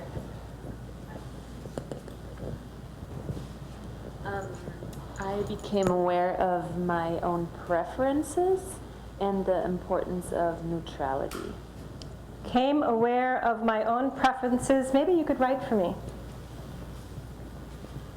I became aware of my own preferences and the importance of neutrality. So, and we're going to use the act of writing to keep us from going too fast, to let things resonate in the room, chew a little. Okay. I was surprised when I heard all the different words for pull, and mine had all been really like positive associations. And when I heard some more like, not negative, but just like conflictual, like I was Conflict. like, oh, yeah, like I forgot that it even had that sort of, yeah, so I was just surprised at my own sort of like leaning of understanding of these words. So point of view, Sure. Point of view, surprise, that pull can have both a conflict and a positive quality, positive not being the right word. So one of the things is it is an action before it has an emotional interpretation. And it has a specific feeling. How we relate to the action, I mean, if we do isometric, this pushing, this one really gives a feedback loop that goes right back in. And it has condensing, but then what we do with that information. But we might just need that sense of getting more compact. It organizes the brain in a specific way. So if I jump to the movement patterns, this has a much different brain function and quality of function than this. Next time.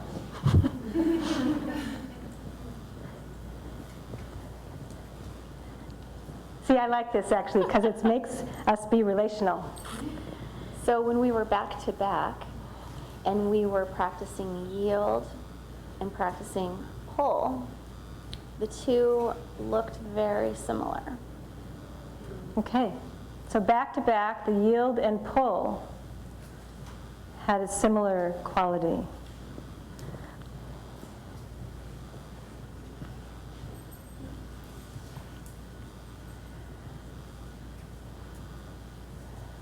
So I'm going to ask the video guys if that's working. Okay.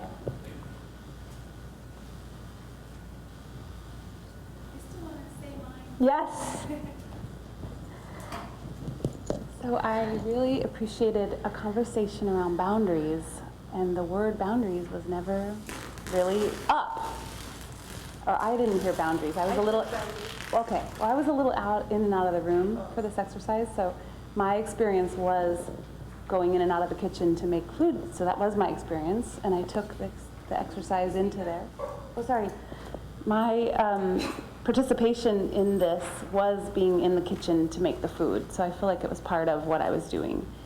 I was originally going to say something around boundaries and approach. So I learned something around approach, boundaries between me and another person, that is honoring someone else's space, my own space, regulation of the nervous system, all that good stuff. Makes me smile. Do you have some words for that, Jennifer? Okay. Boundaries and approach, that was it, yeah. That was it, yeah. Is that enough? Yeah.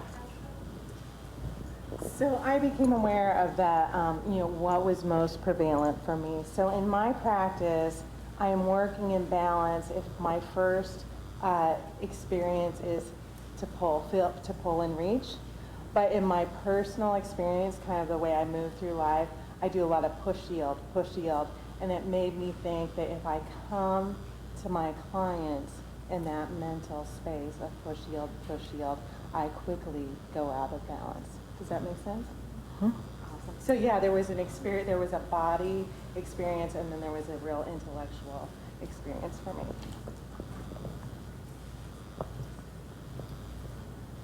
Your personal? Yeah, good luck wrapping that up. Well, we could say personal balance. Sure. And with push yield and pull yield. and how it applies, how she approaches her clients, and how she might use that to maintain balance. And then we're kind of back to boundaries again, because we're talking about relationship. Well, I think it's almost intent. Yes, it's the intent. from the heart. Like, am I going to go in here and I'm going to fix this, or am I going to go in there and be present to where the client pulls me, and then I'll meet them, right? That's what we're ideally doing. I realized how hard or how little I use pull, how much I am, uncomfortable is the right word, but it's not as much in my vocabulary, my life vocabulary, yes. And it was really interesting to see, kind of to reflect on how that plays out in my life. And, it's okay to reach for things, but to actually have the thing, to bring it in, is really... And there's the phrase, to bring it in.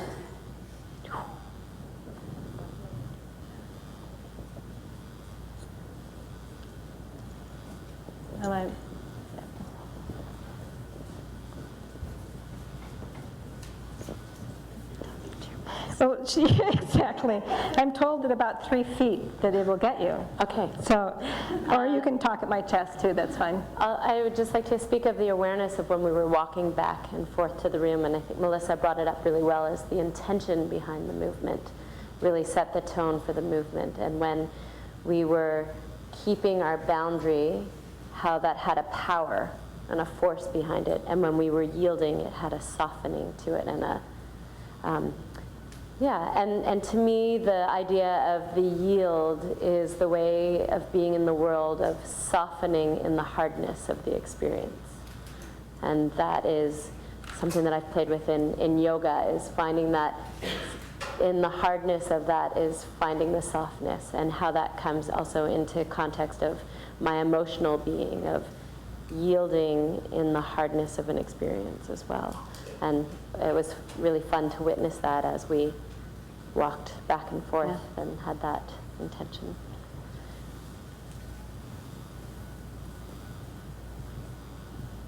What we didn't play with, I will get to, I will come in a moment. What we didn't play with much was, when is strength called for? Or when do we want it? There are some sports that you want some strength for, or some activity that you want some strength for.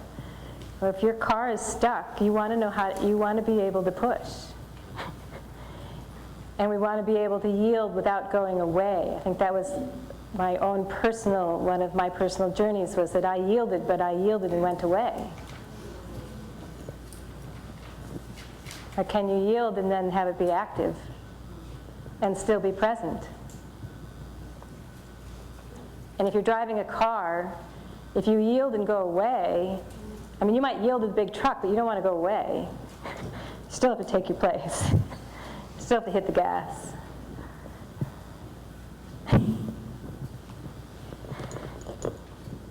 And how much they need each other.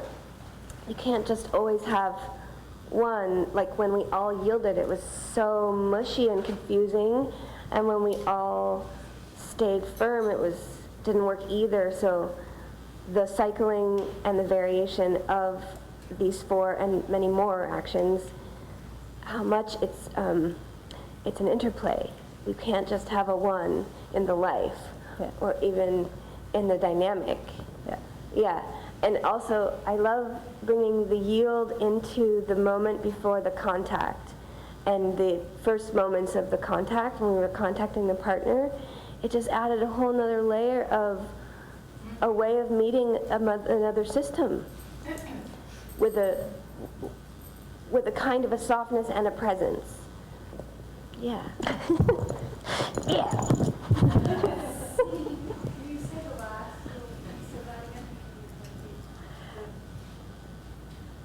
The yielding before touching in the point of contact, and what that did to how she met, how the two of them met, and the quality of the meeting. What was the words you used for that? Migrating, I've used migrating to the point of contact, moving. Somebody else said converge.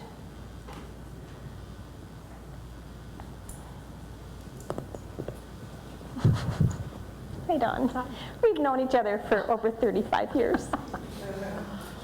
So I'm going to just speak a little bit about my experience as a gardener, is why this really is resonating in me and using this languaging. But my experience of this is like I want to use the word sustainable, but I also want to use the word like body ecology, in that it's like when I'm working in my compost pile, I'm feeling into what has to go into that, but I'm not going to be responsible for what happens there. I'm in that big way, because it's going to have this incredible life force that's underneath it, which is has an incredible intelligence. And so to me, this meeting, which is like engaging of the tissues, basically, in our own CST language, I think, that where are we going to go to engage the tissue? But even broader than that. So I guess this type of exploration can really lead to this type of deep, deep body ecology, which is sustainable. It like really will sustain us and keep us curious, because we don't know what will come out of that. Something like that.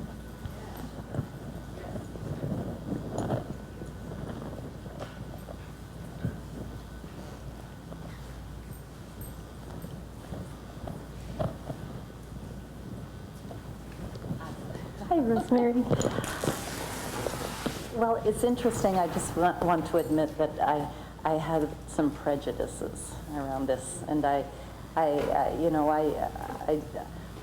liked certain words, and I was kind of bristled at other words, and it was going through the exploration of this that I realized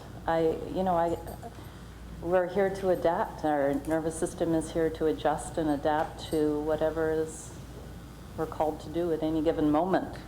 And we might be doing all of these things, and it's the harmony of, of how we are in that experience. Yeah. So thank you. You're welcome.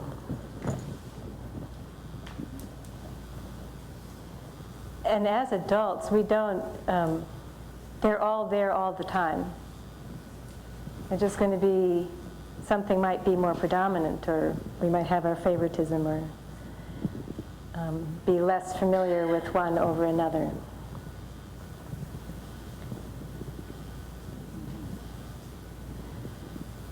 And if we explore the ones that we're less familiar with, can we find the entry point?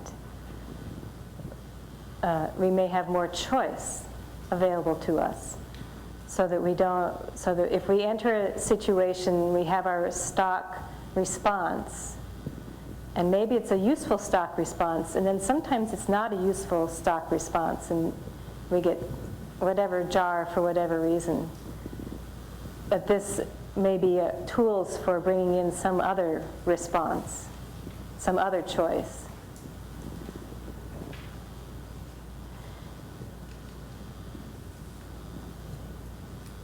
Any other experiences?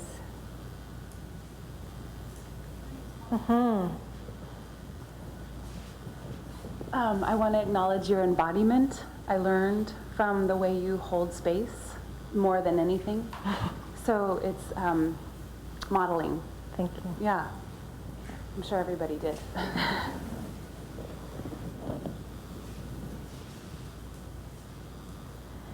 So what about taking this home with you?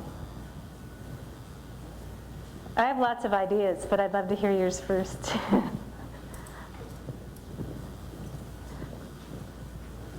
Not just with my clients, but the experience I've had here makes me think about how I come into contact with everybody. And I think about what would happen if I took a moment, just a brief pause, and considered whether I'm going to yield or push, pull, reach. Well, we didn't play with it very much, but the person who's right, I did it with Michelle, but you didn't get a chance to do it, so you might turn now to somebody next to you and recognize, feel the yield, feel the push, reach to them, and then draw them to you. A little like going to church. Yeah.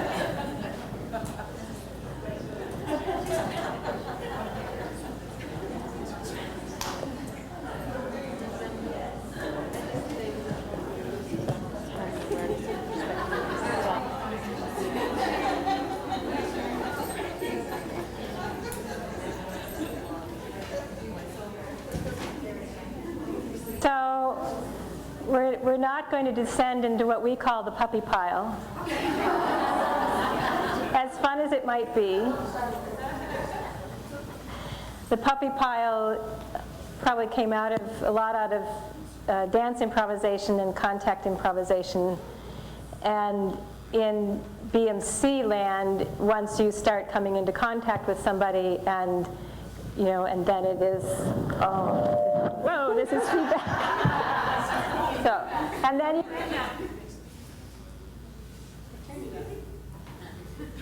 you end up down on the floor and in the puppy pile, which can be incredibly satisfying, fun.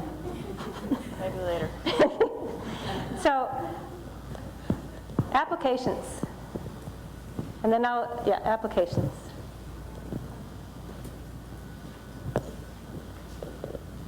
I spend a lot of time thinking about how I can apply things to work, but I felt like I kind of dropped into my heart space, and I feel like I really want to play with this as a lens for my interactions with my son. Thank you.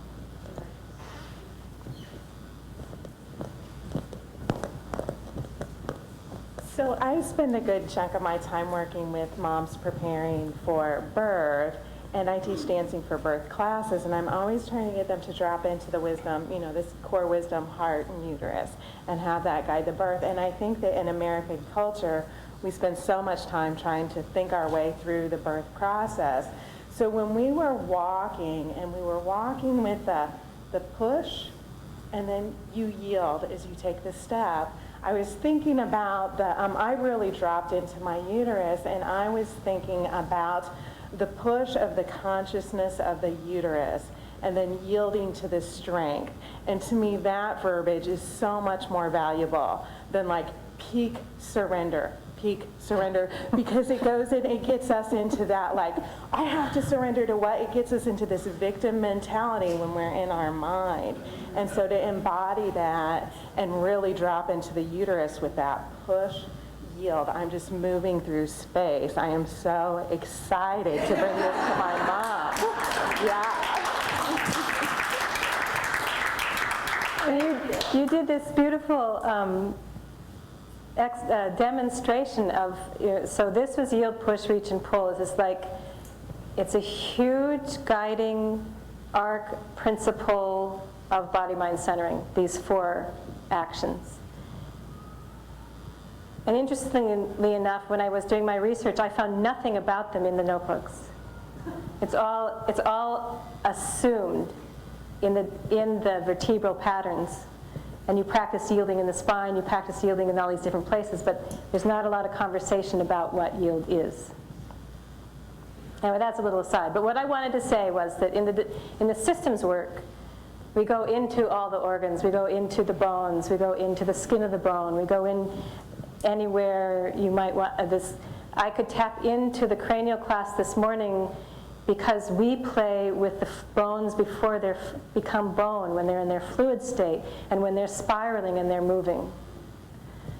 So that's where I entered the morning's exploration, and I didn't really know this or that, but I can enter there. So the uterus, it's like her uterus was talking and mine started talking. It was kind of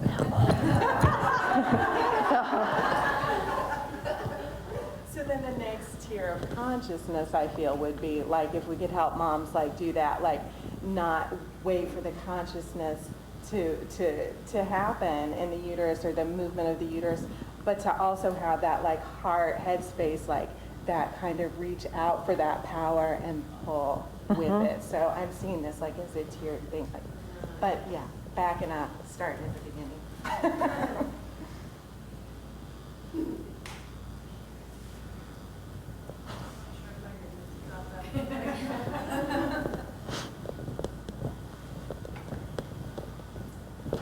I had so much fun playing on the floor, and I intend to take that home with me and make sure that I have my own playtime much more often.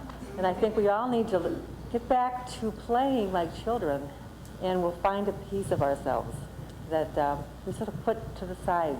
Sometimes we're too serious, and that'll bring back the joy of laughter, I think. So that was tremendous. Thank you so much. Thank you. Yes. Because what Sarah's saying inspires me to say the inner movement to outward that a little baby has when it grows. It's curious. Curiosity does it. Curiosity does it. Because you said, well, see if you find something, and I didn't find anything. So I thought, okay, I'll yield to that. And then later, everybody started to throw things at me. And I had everything. I thought, oh, okay. Thank you. You're welcome.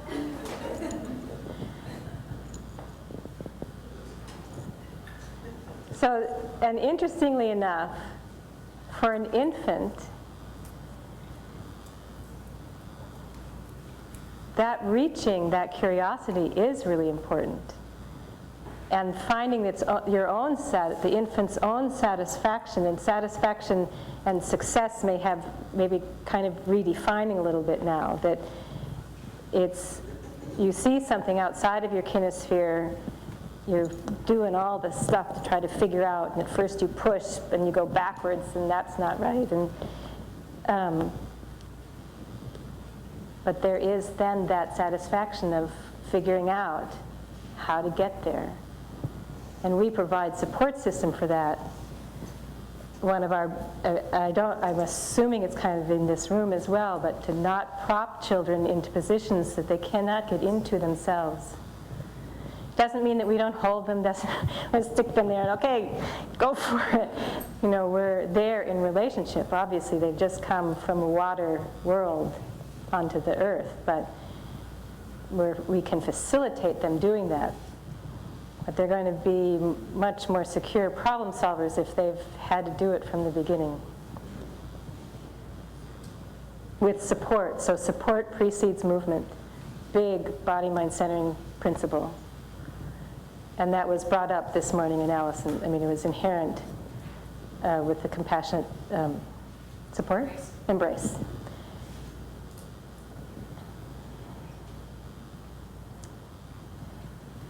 Anything else? Burning.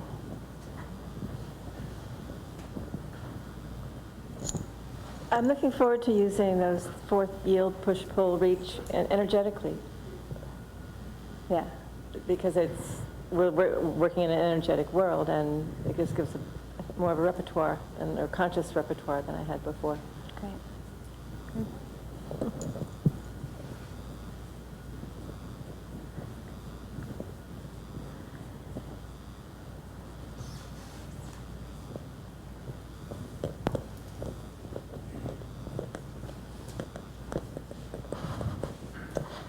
So I really enjoyed dropping into my own yield. And what I experienced in that was a deep generosity to myself. And I'm hopeful that all those I touch experience that when I yield and when I touch them.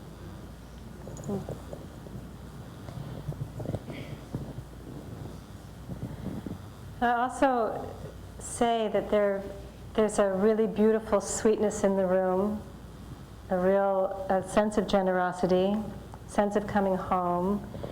And I ended up next to Rosemary again to acknowledge that it's not always comfortable. And that's okay too. You know, how do we then make room for when it's not comfortable? How do we make room for when we might be angry or there's some other constellation of emotion? And then we can still maybe use these movement patterns to facilitate, work through, play with, whatever it might be. But it's not necessarily to just be able to always be neutral.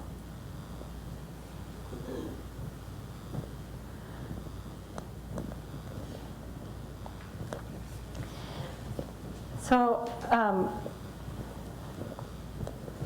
anything else burning before I talk for a few minutes?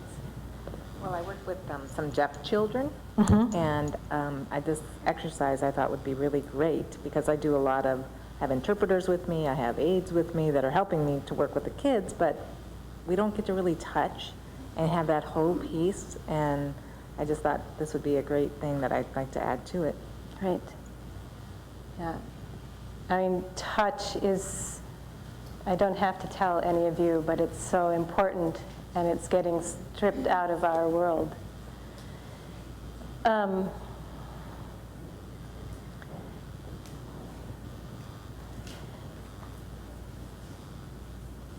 So in body-mind centering, and particularly in the infant development movement education work, we look a lot at picking up, putting down, holding in a baby ball, facilitating, helping parents pick up, put down, facilitating them, tummy time, possibly even on a firm surface from day one, and being down there with them in their,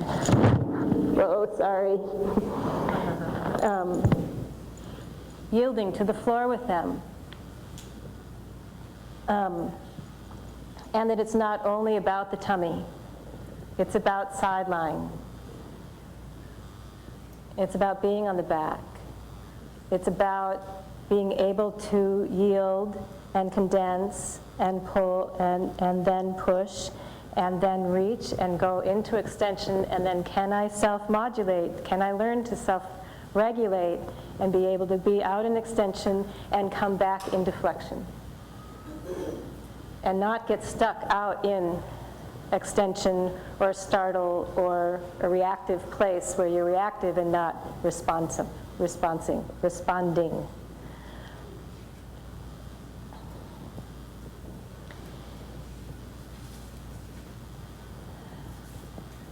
So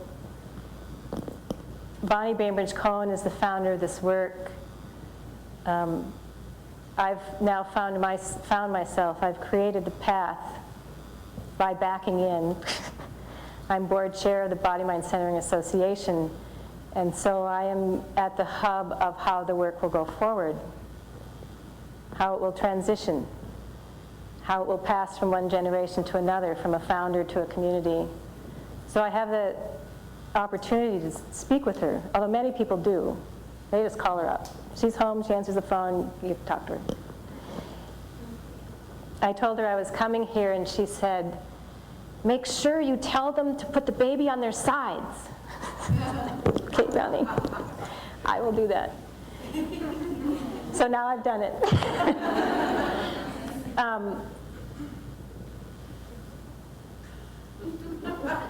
But one of the things about the side lying, this is not my preferred side, but otherwise I think I might give feedback.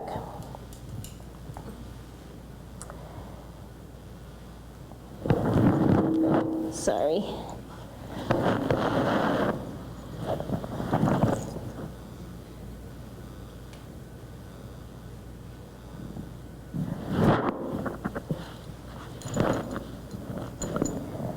So another thing that for me is important, and I didn't know if I would say it or not, but this is also about learning to measure. Sorry, I have a necklace that makes noise, and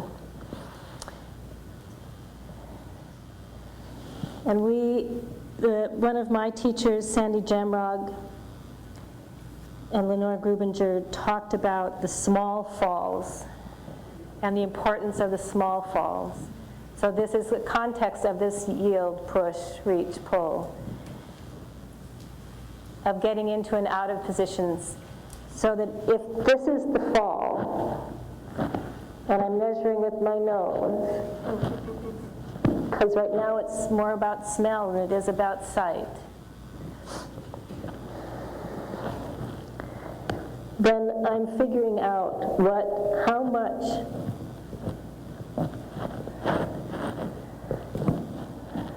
so that's a small fall. And then this becomes a small fall.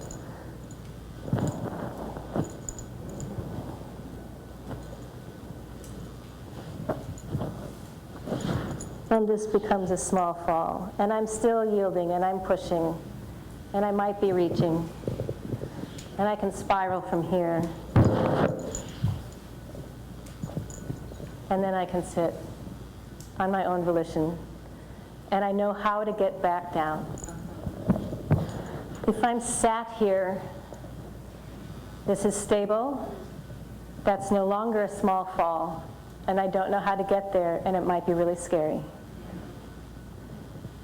I would have to reach, but if I don't know about yield and push, or if I don't know about reach, if my protective extension isn't in play, that's just really big and could be really scary. So, and then for me, it really is coming into relationship. It's just about coming into relationship with myself, with gravity, with the world, with other.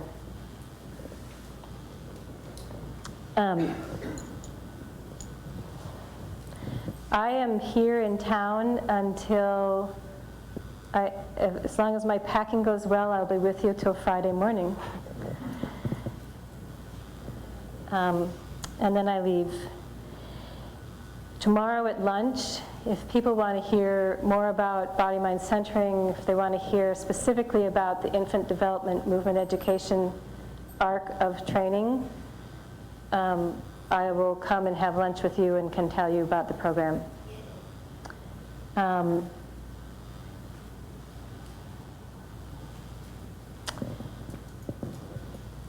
Bonnie will be in Portland February 28th and March 1st, 2014, and she's presenting.